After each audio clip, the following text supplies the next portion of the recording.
ಬ್ರಹ್ಮಶ್ರೀ ಪಿತಾಮಹ ಸುಭಾಷ್ ಪತ್ರಿಜಿ ಅವರಿಗೆ ವಂದಿಸುತ್ತಾ, ಸ್ವರ್ಣಮಾಲಾ ಪತ್ರಿಜಿ ಅಮ್ಮನವರಿಗೆ ವಂದಿಸುತ್ತಾ, PSSM ಮೂಮೆಂಟ್ನ ಎಲ್ಲ ಪಿರಮಿಡ್ ಮಾಸ್ಟರ್ಗಳಿಗೆ, ಸೀನಿಯರ್ ಪಿರಮಿಡ್ ಮಾಸ್ಟರ್ಗಳಿಗೆ ವಂದಿಸುತ್ತಾ, ಹರಿವಾಯು ಗುರುಗಳಿಗೆ ವಂದಿಸುತ್ತಾ, ಭಗವಂತ ನಾರಾಯಣನಿಗೆ ವಂದಿಸುತ್ತಾ, ಗ್ರ್ಯಾಂಡ್ ಮಾಸ್ಟರ್ ಪ್ರಬೋಧ ಚಿತ್ ಮಾಸ್ಟರ್ ಅವರಿಗೆ ವಂದಿಸುತ್ತಾ, ಲೋಕ ಕಲ್ಯಾಣಾರ್ಥವಾಗಿ ಅಂತ ನಡೀತಾ ಇರುವ ನಮ್ಮ ಈ ಧ್ಯಾನ ಯಜ್ಞದಲ್ಲಿ ಭಾಗವಹಿಸಿದಂತಹ, ಯೂಟ್ಯೂಬ್ನಲ್ಲಿ ಮತ್ತೆ ಜೂಮ್ನಲ್ಲಿ ಭಾಗವಹಿಸಿದಂಥ ಎಲ್ಲಾ ಧ್ಯಾನ ಯೋಗಿ ಬಂಧುಗಳಿಗೆ ವಂದಿಸುತ್ತಾ, ನಮ್ಮ ಈ ಧ್ಯಾನ ಯಜ್ಞದಲ್ಲಿ ಮುಂದುವರಿಯೋಣ ಅಂತ ಹೇಳ್ತಾ, ನಮ್ಮ ಈ ಧ್ಯಾನ ಯಜ್ಞಕ್ಕೆ ಸಮಸ್ತ ಬ್ರಹ್ಮಾದಿ ದೇವತೆಗಳನ್ನ, ಯಕ್ಷಗಂಧರ್ವ ಕಿನ್ನರ ನಾಗರ ಚೈತನ್ಯವನ್ನ ಆವಾಹನೆಯನ್ನು ಮಾಡೋಣ. ಮೇಲಿನ ಲೋಕಗಳ ಎಲ್ಲ ಆಸ್ಟ್ರಲ್ ಮಾಸ್ಟರ್ಸ್ ಚೈತನ್ಯವನ್ನ, ಎನ್ಲೈಟೆಡ್ ಮಾಸ್ಟರ್ಸ್ ಚೈತನ್ಯವನ್ನ ಆವಾಹನೆಯನ್ನು ಮಾಡೋಣ. ಈ ಬ್ರಹ್ಮಾಂಡದಲ್ಲಿ ಯಾರೆಲ್ಲ ಬ್ರಹ್ಮರ್ಷಿಗಳು ಅಂತ ಇದ್ದಾರೆ, ಗ್ರ್ಯಾಂಡ್ ಮಾಸ್ಟರ್ಸ್ ಅಂತ ಇದ್ದಾರೆ, ಅವರೆಲ್ಲರ ಚೈತನ್ಯವನ್ನು ಕೂಡ ಆವಾಹನೆಯನ್ನು ಮಾಡೋಣ. ಲೋಕ ಕಲ್ಯಾಣಾರ್ಥವಾಗಿ ಅಂತ ಹೇಳಿ ಯಾರೆಲ್ಲ ಕೂತು ತಪಸ್ಸು ಮಾಡ್ತಾ ಇದ್ದಾರೆ, ಧ್ಯಾನ ಮಾಡ್ತಾ ಇದ್ದಾರೆ, ಯೋಗಿಗಳು, ಸಿದ್ಧಪುರುಷರು, ಋಷಿಮುನಿಗಳು, ಹಿಮಾಲಯದ ಯೋಗಿಗಳು, ಅವರೆಲ್ಲರ ಚೈತನ್ಯವನ್ನು ಕೂಡ ನಮ್ಮ ಈ ಧ್ಯಾನ ಯಜ್ಞದಲ್ಲಿ ಆವಾಹನೆಯನ್ನು ಮಾಡೋಣ. ಸಪ್ತರ್ಷಿಗಳನ್ನ, ಸಪ್ತರ್ಷಿ ಪತ್ನಿಯರನ್ನ, ತ್ರಿಮೂರ್ತಿಗಳನ್ನ, ತ್ರಿಶಕ್ತಿಯರನ್ನ ಆವಾಹನೆಯನ್ನು ಮಾಡೋಣ. ನಮ್ಮೆಲ್ಲರ ಪೂರ್ಣಾತ್ಮವನ್ನ ಆವಾಹನೆಯನ್ನು ಮಾಡ್ತಾ, ಸದಾನಂದ ಯೋಗಿಗಳು, ಮಹಾವತಾರ್ ಬಾಬಾಜಿಯವರನ್ನ, ಬುದ್ಧ ಭಗವಾನರನ್ನ, ಮಹಾವೀರರನ್ನ, ರಮಣ ಮಹರ್ಷಿಗಳ ಚೈತನ್ಯವನ್ನು ಆವಾಹನೆಯನ್ನು ಮಾಡೋಣ. ವಿಶ್ವರೂಪಿಯಾದ ಪರಬ್ರಹ್ಮ ಸ್ವರೂಪಿಯಾದ ಭಗವಂತನನ್ನ ಆವಾಹನೆಯನ್ನು ಮಾಡಿ, ಅವರೆಲ್ಲರ ಚೈತನ್ಯ ಫ್ರೀಕ್ವೆನ್ಸಿಯಲ್ಲಿ ನಾವೆಲ್ಲರೂ ಒಂದಾಗಿ ಈ ಧ್ಯಾನ ಯಜ್ಞದಲ್ಲಿ ಮುಂದುವರಿಯೋಣ ಅಂತ ಹೇಳ್ತಾ, ಕೃಷ್ಣನ ಪ್ರೇರಣೆಯಂತೆ ಭಗವದ್ಗೀತಾ ಜ್ಞಾನ ಯಜ್ಞವನ್ನ ನಡೆಸ್ತಾ ಇದ್ವಿ. ಅದರಲ್ಲಿ 9ನೇ ಅಧ್ಯಾಯ 9ನೇ ಅಧ್ಯಾಯದಲ್ಲಿ ಕೃಷ್ಣ ನನ್ನನ್ನು ಆರಾಧನೆ ಮಾಡಬೇಕಾದ್ರೆ, ಅಂದ್ರೆ ದೇವರು ಅನ್ನೋನು ಎಷ್ಟು ದೊಡ್ಡ ಇದ್ದಾನೆ, ಅವನ ಮಹಿಮೆ ಎಂಥದ್ದು ಅನ್ನೋದನ್ನ ಹೇಳಿದರು. ಹೇಳುವಾಗ ನಮಗನಿಸ್ತದೆ, ಒಬ್ಬ ದೊಡ್ಡ ವ್ಯಕ್ತಿಯನ್ನ ಹೋಲಿಸ್ಕೊಳ್ಬೇಕು ಅಂತಂದ್ರೆ ನಮ್ಮಂತ ಸಾಮಾನ್ಯರಿಗೆಲ್ಲ ಸಾಧ್ಯವ? ಎಲ್ಲ ದೊಡ್ಡ ದೊಡ್ಡ ಯೋಗಿಗಳು, ಬಹಳ ದೊಡ್ಡ ತಪಸ್ವಿಗಳು, ಅವರಿಗೆಲ್ಲ ದೇವರು ಒಂದ್ ವೇಳೆ ಪ್ರತ್ಯಕ್ಷ ಆಗಿ ತಥಾಸ್ತು ಅಂತ ಹೇಳ್ತಾನೆ. ಅದರಲ್ಲಿ ಏನ್ ದೊಡ್ಡ ವಿಷಯ ಇರಲ್ಲ. ಆದ್ರೆ ದೇವ್ರು ಎಲ್ಲರಿಗೂ ಸಿಗ್ಬೇಕಲ್ಲ. ಅಷ್ಟು ದೊಡ್ಡ ವ್ಯಕ್ತಿಯನ್ನ ಹೋಲಿಸ್ಕೊಳ್ಬೇಕಂದ್ರೆ ಅಷ್ಟು ದೊಡ್ಡ ಸಾಧನೆ ನಮ್ ಕೈಲೆಲ್ಲ ಅಥವಾ ಅಷ್ಟು ದೊಡ್ಡದನ್ನ ಕೊಟ್ಟು ನಮಗೆ ಆ ದೇವರನ್ನ ಹೋಲಿಸ್ಕೊಳ್ಲಿಕ್ಕೆ ಸಾಧ್ಯ ಆಗ್ತದ ಅಂತ ಹೇಳಿ ನಮ್ಮಲ್ಲಿ ಪ್ರಶ್ನೆ ಬಂದ್ರೆ, ಅದಕ್ಕೆ ದೇವ್ರು ಹೇಳ್ತಾ ಇದ್ದಾನೆ, ನೀನು ಏನೋ ದೊಡ್ಡದನ್ನು ಕೊಡ್ಬೇಕಾಗಿಲ್ಲ, ಅಥವಾ ನನ್ನನ್ನು ಹೋಲಿಸ್ಕೊಳ್ಳಿಕ್ಕೆ ನೀನೇನೋ ಬಹಳ ದೊಡ್ಡದೇನೋ ಮಾಡ್ಬೇಕಾಗಿಲ್ಲ. ಪತ್ರಂ ಪುಷ್ಪಂ ಫಲಂ ತೋಯಂ ಯೋ ಮೇ ಭಕ್ತ್ಯಾ ಪ್ರಯಶ್ಚತಿ. ನೀನೇನು ಕೊಡ್ಬೇಕಾಗಿಲ್ಲ. ಒಂದು ಪತ್ರ ಅಂದ್ರೆ ಒಂದು ದಳ ಎಲೆ, ಏನೋ ತುಳಸಿ ಅಥವಾ ಬಿಲ್ಪತ್ರೆ ಏನೋ ಒಂದು ಕೊಡು. ಪುಷ್ಪ ಒಂದು ಹೂವು ಕೊಡು ಸಾಕು. ಒಂದು ಫಲ ಒಂದು ಹಣ್ಣು ಹಾಕು. ತೋಯಂ ಒಂದು ಸಣ್ಣ ಇದರಲ್ಲಿ ನೀರು, ಅಷ್ಟೇ ಸಾಕು. ನನಗೆ ನೀನು ಬೇಕು, ಏನು ಬಹಳ ಏನೋ ಕೊಡ್ಬೇಕಾಗಿಲ್ಲ. ಆದ್ರೆ ಇದನ್ನು ದೇವರು ಏನೇ ಹೇಳ್ತಾ ಇದ್ದಾನೆ, ಇದನ್ನೆಲ್ಲ ಕೊಡುವಾಗ ಯೋಮೇ ಭಕ್ತ್ಯಾ ಪ್ರಯಶ್ಚತೆ, ಆದ್ರೆ ಭಕ್ತಿಯಿಂದ ಕೊಡು, ಅಷ್ಟೇ ಸಾಕು. ನನ್ನನ್ನು ಹೋಲಿಸ್ಕೊಳ್ಳೋದು ಬಹಳ ಸುಲಭ ಇದೆ. ಬೇರೆಯವರಿಗೆ ಈ ಗಣೇಶನ ಹೋಲಿಸ್ಕೊಳ್ಬೇಕು ಅಂತಂದ್ರೆ 21 ಮಾಡ್ಬೇಕು. ಏನ್ ಮಾಡಿದ್ರೆ 21 ಮಾಡ್ಬೇಕು. ಆಯ್ತಾ? ನೀವು ಬೇರೆ ಯಾವ ದೇವರನ್ನ ಹೋಲಿಸ್ಕೊಳ್ಲಿಕ್ಕೆ ಹೋದ್ರೆ ಅವ್ರಿಗೆ ಇಷ್ಟವಾದದ್ದನ್ನೆಲ್ಲ ಮಾಡ್ಬೇಕಾಗ್ತದೆ. ಆದ್ರೆ ಅವರೆಲ್ಲರಿಗೂ ದೇವರಿಗೆಲ್ಲ ದೇವನಾದವನು, ಅವನನ್ನು ಹೋಲಿಸ್ಕೊಳ್ಳಿಕ್ಕೆ ಆ ಏನೇನೋ ಮಾಡ್ಬೇಕಾಗಿಲ್ಲ. ಅದಕ್ಕೆ ದೇವ್ರು ಹೇಳಿದ್ದಿಂದೆ, ಒಂದು ಹೂವು, ಒಂದು ಪುಷ್ಪ, ಒಂದು ಹಣ್ಣು, ಒಂದಿಷ್ಟು ನೀರು. ಕೊನೆಗೆ ಅದೂ ಇಲ್ಲ, ಏನೂ ಇಲ್ಲ, ಆಯ್ತು ಮನೆಯಲ್ಲಿ ಸ್ವಲ್ಪ ನೀರು ಇರ್ತದಲ್ಲ, ಅದನ್ನೇ ಇಟ್ಟು ಕೃಷ್ಣಾರ್ಪಣ ಹೇಳು. ಆದ್ರೆ ಆ ಹೇಳುವಾಗ ನಿನ್ನಲ್ಲಿ ಆ ಭಾವ ಇದೆಯಲ್ಲ, ಆ ಭಾವ ಮುಖ್ಯ. ನಾನು ಆ ಭಾವಕ್ಕೆ ಮನಸ್ಸು ಹೋಗ್ತೇನೆ ಅಂತ ಹೇಳಿ ಆ ಕೃಷ್ಣ ತಾನು ಹೇಳಿದ, ಅಹಂ ಭಕ್ತ ಪರಾಧೀನಃ. ಯಾಕೆಂದ್ರೆ ದೇವ್ರು ಎಂಥ ಭಕ್ತ ಭಕ್ತ ಪರಾಧೀನ ಅಂತಂದ್ರೆ, ನಾವು ಈ ಭಾಗವತದಲ್ಲಿ ಬರ್ತದೆ ಏನೋ ಅಂಬರೀಷನ ಕತೆ. ಅಂಬರೀಷ ಎಂಥ ದೊಡ್ಡ, ಈಗಾಗಲೇ ನಾವು ಹಿಂದೆ ಒಂದ್ಸರಿ ಹೇಳಿದ್ದೆ, ಅಂಬರೀಷ ಎಂಥ ದೊಡ್ಡ ಭಕ್ತ ಅಂದ್ರೆ ತಪ್ಪದೇ ದ್ವಾದಶಿ ಏಕಾದಶಿ ವ್ರತವನ್ನು ಮಾಡ್ತಾ ಇದ್ದ. ಎಂಥ ಎಂಥ ಕಟ್ಟುನಿಟ್ಟಿನ ವ್ರತ ಮಾಡ್ತಾ ಇದ್ದ ಅಂದ್ರೆ, ಸ್ವಲ್ಪ ನಿರ್ಜಲವಾಗಿ. ಜೊತೆಗೆ ಅದರಲ್ಲಿ ಏನಂತೀವಿ ಅಂದ್ರೆ, ಆ ಏಕಾದಶಿ ದ್ವಾದಶಿಯ ದಿವಸ ಆ ಬೆಳಗಿನ ಜಾವ ಅಂದ್ರೆ ಏಕಾದಶಿ ದಿವಸ ಉಪವಾಸ ಇದ್ದು ಮಾರನೇ ದಿವಸ ದ್ವಾದಶಿ ಬರ್ತದೆ. ದ್ವಾದಶಿ ದಿವಸ ಆ ದ್ವಾದಶಿ ಕೊನೆಯ ಗಳಿಗೆ ಮುಗಿಯುವುದರೊಳಗೆ ನಾವು ಪಾರಾಯಣೆ ಅಂತ ಹೇಳ್ತಾರೆ. ಪಾರಾಯಣೆ ಅಂದ್ರೆ ದೇವ್ರ ಪೂಜೆ ಎಲ್ಲ ಮಾಡಿ ಊಟ ಮಾಡ್ಬೇಕು, ಮಾಡಲೇಬೇಕು. ಊಟ ಅಷ್ಟರೊಳಗನೆ ಮುಗಿಸ್ಬೇಕು, ಆಗ ಮಾತ್ರ ಅದು ಸಾರ್ಥಕ, ಅದು ಕಂಪ್ಲೀಟ್ ಆಯ್ತು ಅಂತ ಇರುತ್ತೆ. ಆದ್ರೆ ಅದೇನಾಗ್ತದೆ ಅಂದ್ರೆ, ಒಂದು ಸಾರಿ ಅಂಬರೀಷ ನಿತ್ಯ ಯಾವಾಗ್ಲೂ ಏಕಾದಶಿ ಮಾಡ್ತಾ ಇದ್ದ. ಒಂದು ಸಾರಿ ಏಕಾದಶಿ ಮಾಡುವಾಗ ದುರ್ವಾಸರು ಬರ್ತಾರೆ. ಮಾರನೇ ದಿವಸ ದ್ವಾದಶಿ ದಿವಸ ದುರ್ವಾಸರು ಬರ್ತಾರೆ. ಅಂಬರೀಷ ಸೂರ್ಯವಂಶದಲ್ಲಿ ಬಂದಂತಹ ರಾಜ. ಆ, ಏನು ದುರ್ವಾಸರು ಬರ್ತಾರೆ. ದುರ್ವಾಸರು ಬಂದ ಕೂಡಲೇ, ಓ ಅಂಬರೀಷ, ನಾನು ಬರ್ತೇನೆ, ನಾನು ಸ್ನಾನ ಮಾಡ್ಕೊಂಡು ಬರ್ತೇನೆ, ಇಬ್ರು ಸೇರಿ ಪಾರಾಯಣ ಮಾಡೋಣ ಅಂತ ಹೇಳಿ ಸ್ನಾನ ಮಾಡ್ಲಿಕ್ಕೆ ಹೋಗ್ತಾರೆ. ಸ್ನಾನ ಮಾಡ್ಲಿಕ್ಕೆ ಹೋದ್ರೆ ಎಷ್ಟೊತ್ತಾದ್ರೂ ಬರೋದೇ ಇಲ್ಲ. ಅದರಲ್ಲೂ ಅವತ್ತು ಬಹಳ ಕಡಿಮೆ ಇರುತ್ತೆ, ಬೇಗ ಮುಗಿತಾ ಇರ್ತದೆ ದ್ವಾದಶಿ. ಅಷ್ಟರೊಳಗನೆ ಮಾಡ್ಬೇಕು ಅಂತ ಹೇಳಿ ಅವನು ಪ್ರಯತ್ನ ಮಾಡ್ತಾ ಇರ್ತಾನೆ. ಆದ್ರೆ ಎಷ್ಟು ಪ್ರಯತ್ನ ಮಾಡಿದ್ರು ಹ್ಮ್ ಏನು ಎಷ್ಟೊತ್ತಕ್ಕಾದ್ರೂ ಇವರು ಬರ್ತಾ ಇಲ್ಲ. ಯಾರು? ಆ ದುರ್ವಾಸರು ಬರ್ತಾ ಇಲ್ಲ. ಈ ಕಡೆಯಿಂದ ಸಮಯ ಹೋಗ್ತಾ ಇದೆ, ಈ ಕಡೆಯಿಂದ ದುರ್ವಾಸರು ಬರ್ತಾ ಇಲ್ಲ. ಏನ್ ಮಾಡೋದು? ಆ ಅದರಲ್ಲೂ ಯಾವತ್ತೂ ಅವನು ಆ ವ್ರತವನ್ನ ಮೀರಿದವನಲ್ಲ. ಅದಕ್ಕೆ ಅಲ್ಲೆಲ್ಲ ಇದ್ದವ್ರು ಹೇಳಿದ್ರು, ನೋಡು, ತೀರ್ಥ ತಗೊಂಡ್ಬಿಡು. ಏನೋ ಅಲ್ಲಿರೋ ತೀರ್ಥ ತಗೊಂಡ್ಬಿಡು. ಒಂದು ನೀ ಪಾರಣೆ ಮಾಡ್ದಂಗೂ ಆಗ್ತದೆ, ಜೊತೆಗೆ ಉಪವಾಸ ಇದ್ದಂಗೂ ಆಗ್ತದೆ ಅಂತ ಹೇಳಿ ಅಲ್ಲಿರೋ ನೀರನ್ನು ಕುಡ್ದ. ತೀರ್ಥ ಅದು. ಆಮೇಲೆ ಎಷ್ಟೋ ಹೊತ್ತ ಅದೆಲ್ಲ ಸಮಯ ಮುಗಿದ್ಮೇಲೆ ದುರ್ವಾಸರು ಬರ್ತಾರೆ. ದುರ್ವಾಸರು ಬಂದ್ಮೇಲೆ ಕೇಳ್ತಾರೆ. ದುರ್ವಾಸರು ಅವನಿಗೆ ಗೊತ್ತಾಗ್ತದೆ. ದುರ್ವಾಸರು ಹೇಳಿದ್ರು, ನಾನು ಹೇಳಿದ್ರು ಕೂಡ, ನಾನು ಬರ್ತೇನೆ ಅಂತ ಹೇಳಿದ್ರು, ನೀನು ನನ್ನ ಮಾತನ್ನ ಮೀರಿ ಆ ನನಗೆ ಗೌರವ ಕೊಡದೆ ಆ ಇವತ್ತು ನೀನು ಆ ಈ ರೀತಿ ನನ್ನ ಮಾತಿಗೆ ವಿರುದ್ಧವಾಗಿ ನಡ್ಕೊಂಡಿದ್ದೀಯ. ನೀನು ಬಹಳ ದುರಹಂಕಾರಿಯಾಗಿದ್ದಿ. ನಿನಗೆ ನಾನು ತಕ್ಕ ಶಿಕ್ಷೆಯನ್ನು ಮಾಡ್ತೇನೆ ಅಂತ ಹೇಳಿ ಅವರು ಒಂದು ದುಷ್ಟಶಕ್ತಿಯನ್ನ ಆ ಸೃಷ್ಟಿ ಮಾಡ್ತಾರೆ. ಯಾವಾಗ ದುಷ್ಟ ಅವನನ್ನ ಏನೋ ಮುಗಿಸಿಬಿಡು ಅಂತ ಹೇಳಿ. ಅವಾಗ ಅವನು ಅವನು ಇನ್ನೇನ್ ಮಾಡ್ತಾನೆ ಪಾಪ, ಅವನೊಬ್ಬ ರಾಜ. ಏನ್ ಮಾಡೋದು? ದುರ್ವಾಸರನ್ನ ಎದುರು ಹಾಕೊಳ್ಲಿಕ್ಕೆ ಆಗ್ತದ? ಅದಕ್ಕೆ ಅವನೇನ್ ಮಾಡಿದ, ಭಗವಂತ ಅಂತ ಹೇಳಿ ಕೈ ಮುಗಿದು ಕೂತ. ಕೂಡ್ಲೆ ಭಗವಂತನ ಸುದರ್ಶನ ಚಕ್ರ ಬಂತು. ಯಾ ಕೂಡಲೇ ಯಾವಾಗ ಅವನು ದೇವರನ್ನ ಸ್ಮರಣೆ ಮಾಡಿದ ಕೂಡಲೇ, ಯಾಕೆಂದ್ರೆ ನಾನೇನು ತಪ್ಪು ಮಾಡಲಿಲ್ಲ, ನನ್ನ ಪಾಡಿಗೆ ನಾನು ವ್ರತ ಏನು ಮಾಡ್ಬೇಕಾಗಿತ್ತು ಅದನ್ನ ನಾನು ಮಾಡಿದೆ. ಅಷ್ಟೊತ್ತಿಗೆ ಅವ್ರು ಬರ್ಬೇಕಾಗಿತ್ತು, ಅದು ಅವ್ರ ತಪ್ಪು. ಈಗ ಅವ್ರು ದೊಡ್ಡವ್ರು, ಎಷ್ಟೇ ಅಂದ್ರೆ ಅವ್ರು ದೊಡ್ಡವ್ರು, ಅವ್ರ ಹತ್ರ ನೀವು ಬರ್ಲಿಲ್ಲ ಯಾಕೆ, ನಿಮ್ ತಪ್ಪು ಅಂತ ಅವನು ವಾದ ಮಾಡ್ಲಿಕ್ಕೆ ಆಗಲ್ಲ. ಅವನು ಸಂಕಷ್ಟದಲ್ಲಿದ್ದಾನೆ. ಅದಕ್ಕೆ ದೇವರನ್ನ ನೆನೆದ ಕೂಡಲೇ ಅವನಿಗೆ ಸುದರ್ಶನ ಚಕ್ರ ಬಂತು. ಬಂದು ಕೂಡಲೇ ಆ ದುಷ್ಟಶಕ್ತಿಯನ್ನು ಸಂಹಾರ ಮಾಡಿತು. ಅಷ್ಟಕ್ಕೆ ಸುಮ್ಮನಾಗ್ಲಿಲ್ಲ, ದುರ್ವಾಸರನ್ನ ಬೆನ್ನಟ್ಟಿತು. ದುರ್ವಾಸರು ಅಲ್ಲ, ಈ ಸುದರ್ಶನ ಚಕ್ರ ತಡಿಲಿಕ್ಕೆ ಆಗ್ತದ? ಹೋದ್ರು ಎಲ್ಲ ಬಳಿ, ಇಂದ್ರನ ಬಳಿ ಹೋದ್ರು. ಇಂದ್ರನ ಬಳಿ, ಅಲ್ಲ ಸ್ವಾಮಿ, ನನಗೆ ಸುದರ್ಶನ ಚಕ್ರ ತಡಿಲಿಕ್ಕೆ ಆಗ್ತದೆ, ನೀವು ನನ್ನ ಹತ್ರ ಬಂದಿದ್ದೀರಲ್ಲ. ಕೊನೆಗೆ ಶಿವನ ಹತ್ರ ಹೋದ್ರು. ಆ ನಾನು ವಿಷ್ಣುವಿಗೆ ವಿರುದ್ಧವಾಗಿ ನಾನು ಯಾವತ್ತೂ ಏನು ಮಾಡಲ್ಲಪ್ಪ, ನೀನು ಅವನ ಹತ್ರನೇ, ನೀನ್ ಬೇರೆ ಯಾರನ್ನಾರು ನೋಡ್ಕೊ ಅಂತ ಹೇಳಿ ಕೊನೆಗೆ ಬ್ರಹ್ಮದೇವರ ಹತ್ರ ಹೋಗ್ತಾರೆ. ಬ್ರಹ್ಮದೇವರ ಬಳಿ ಹೋದಾಗ ಬ್ರಹ್ಮ ಹೇಳ್ತಾನೆ, ನಾನು ಈ ಸೀಟಲ್ಲಿ ಕೂತಿದ್ದೆ ಅವನಿಂದ. ಆ, ನೀನು ಅವನನ್ನ ನಾನು ಎದುರಿಸ್ಲಿಕ್ಕೆ ಆಗ್ತದ? ಸಾಧ್ಯ ಇಲ್ಲಪ್ಪ.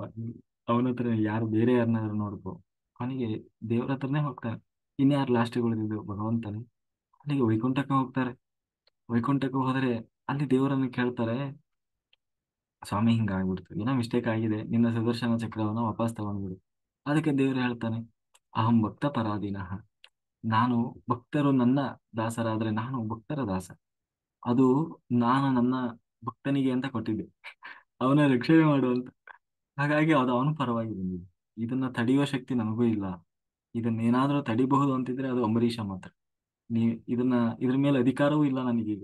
ಯಾಕೆಂದ್ರೆ ನಾ ಹೇಳಿದ್ನಲ್ಲ, ಅಹಂ ಭಕ್ತ ಪರಾಧೀನ. ನಾ ಏನ್ ಮಾಡ್ಲಿ? ಆ ನನಗೆ ಭಕ್ತರು ದಾಸರಾದ್ರೆ ನಾನು ಭಕ್ತರ ದಾಸ. ಹಾಗಾಗಿ ಆ ನೀವೇನಾದ್ರೂ ಇದನ್ನ ತಡಿಬೇಕು ಅನ್ನೋಂಗಿದ್ರೆ ನೀವು ಅಂಬರೀಷನ್ನೇ ಕೇಳಬೇಕು ಅಂತ ದೇವರು ಕೂಡ ಕೈ ಚೆಲ್ಬಿಟ್ಟ. ನಿಜವಾಗ್ಲೂ ಅವನು ಅಸಮರ್ಥ ಅಲ್ಲ, ಆದ್ರೆ ನನ್ನ ಭಕ್ತನನ್ನ ಯಾವತ್ತು ತಲೆ ತಲೆ ತಗ್ಗಿಸ್ಲಿಕ್ಕೆ ನಾನು ಬಿಡೋಲ್ಲ, ಸೋಲ್ಲಿಕ್ಕೆ ನಾನು ಬಿಡೋಲ್ಲ ಅನ್ನೋದು ಅಲ್ಲಿಯ ತಾತ್ಪರ್ಯ. ಕೊನೆಗೆ ಪುನಃ ಅಂಬರೀಷನ ಬಳಿಗೆ ಬರ್ತಾರೆ. ಅಂಬರೀಷ ಕೊನೆಗೆ ಅಲ್ಲಿ ಪ್ರಾರ್ಥನೆ ಮಾಡಿದಾಗ ಅದು ಉಪಶಮನವಾಗ್ತದೆ. ಹಾಗೆ ಅಹಂಭಕ್ತಾಪರಾಧೀನಃ, ದೇವರು ಅಷ್ಟು ಕರುಣಾಮಯನಿದ್ದಾನೆ. ಆದ್ರೆ ಹಾಗಾಗಿ ನೀನು ಮನಸ್ಸನ್ನು ನನ್ನಲ್ಲಿ ನೆಲೆಗೊಳಿಸಿ ಭಕ್ತಿಯಿಂದ ಏನು ಕೊಟ್ಟರು ಕೂಡ ಅದನ್ನು ನಾನು ಸ್ವೀಕಾರ ಮಾಡ್ತೇನೆ, ನನ್ನನ್ನು ಒಲಿಸಿಕೊಳ್ಳುವುದು ಬಹಳ ಕಷ್ಟ ಇಲ್ಲ ಅಂತ ಹೇಳಿದ. ಹಾಗಾಗಿ ಇಷ್ಟೆಲ್ಲ, ಹಾಗಾದ್ರೆ ನಾವು ಏನ್ ಮಾಡ್ಬೇಕು? ಅದಕ್ಕೆ ದೇವರು ಹೇಳ್ತಾ ಇದ್ದಾನೆ, ನೀನು ಏನು ಮಾಡ್ಬೇಕಾಗಿಲ್ಲ. ನನಗಾಗಿ ನೀನು ಏನನ್ನೂ ಏನೋ ವಿಶೇಷವಾಗಿ ಅಂತ ಏನೋ ಮಾಡ್ಬೇಕಾಗಿಲ್ಲ. ನಿನಗೋಸ್ಕರ ಏನ್ ಮಾಡ್ತಾ ಇದ್ದೀಯೋ ಅದನ್ನೇ ನನಗೆ ಅರ್ಪಿಸು. ಬೆಳಗ್ಗೆ ತಿಂತಾ ಇದ್ದೀಯಾ, ಊಟ ಮಾಡ್ತೀಯ, ಬೆಳಗ್ಗೆ ಎದ್ದು ತಿಂಡಿ ತಿಂತೀಯ, ಊಟ ಮಾಡ್ತೀಯಲ್ವ, ಅದನ್ನ ನನಗೋಸ್ಕರ ಅಂತ ಏನ್ ಮಾಡ್ಬೇಡ. ನೀನು ಮಾಡೋದನ್ನ ನನ್ನೊಳಗಿರುವ ದೇವರಿಗೆ ಅರ್ಪಣೆ ಮಾಡ್ತಾ ಇದ್ದೇನೆ ಅಂತ ಊಟ ಮಾಡು. ಮಾಡೋ ಕೆಲಸವನ್ನೆಲ್ಲ ಇದು ದೇವರ ಕೆಲಸ ಅಂತ ಮಾಡು. ದೇವರಿಗೆ ಪ್ರೀತಿಯಾಗ್ಲಿ ಅಂತ ಮಾಡು. ನಿನ್ನ ನಿತ್ಯ ಜೀವನದಲ್ಲಿ ಮಾಡಬೇಕಾದ ಎಲ್ಲ ಕಾರ್ಯಗಳನ್ನು ಕೂಡ ಅದು ದೇವತಾ ಕಾರ್ಯ ಅಂತ ಮಾಡು. ಹ? ಆಗ ಅದೇ ನನ್ನ ಪೂಜೆ ಆಗ್ತದೆ. ನೀನು ನನ್ನ ಪೂಜೆ ಮಾಡ್ಬೇಕಂತ ಹೇಳಿ ವಿಶೇಷವಾಗಿ ನೀನು ಪೂಜೆ ಮನೆಯಲ್ಲಿ ಕೂತ್ಕೊಂಡು ಏನು ಮಂಗಳಾರತಿ ಮಾಡಬೇಕಾಗಿಲ್ಲ. ಹಾಗಾಗಿ ಆದ್ದರಿಂದ ನಿನ್ನ ಕರ್ತವ್ಯ ಏನಿದೆ ಅದನ್ನೆಲ್ಲ ಭಗವಂತನಿಗೆ ಸಮರ್ಪಣೆ ಮಾಡು. ಅದನ್ನು ಭಗವಂತನ ಪೂಜೆ ಅಂತ ಮಾಡು. ಭಗವಂತನಿಗೆ ಭಕ್ಷ್ಯ ಭೋಜ್ಯವನ್ನು ಮಾಡುವ ಅಗತ್ಯ ಇಲ್ಲ. ನೀನು ಏನನ್ನ ತಿಂತೀಯೋ ಅದನ್ನೇ ಭಗವಂತನಿಗೆ ಅರ್ಪಣೆ ಮಾಡು. ಭಗವಂತನ ಆರಾಧನೆ ಪ್ರತ್ಯೇಕವಾಗಿ ಮಾಡುವಂಥದ್ದಲ್ಲಪ್ಪ.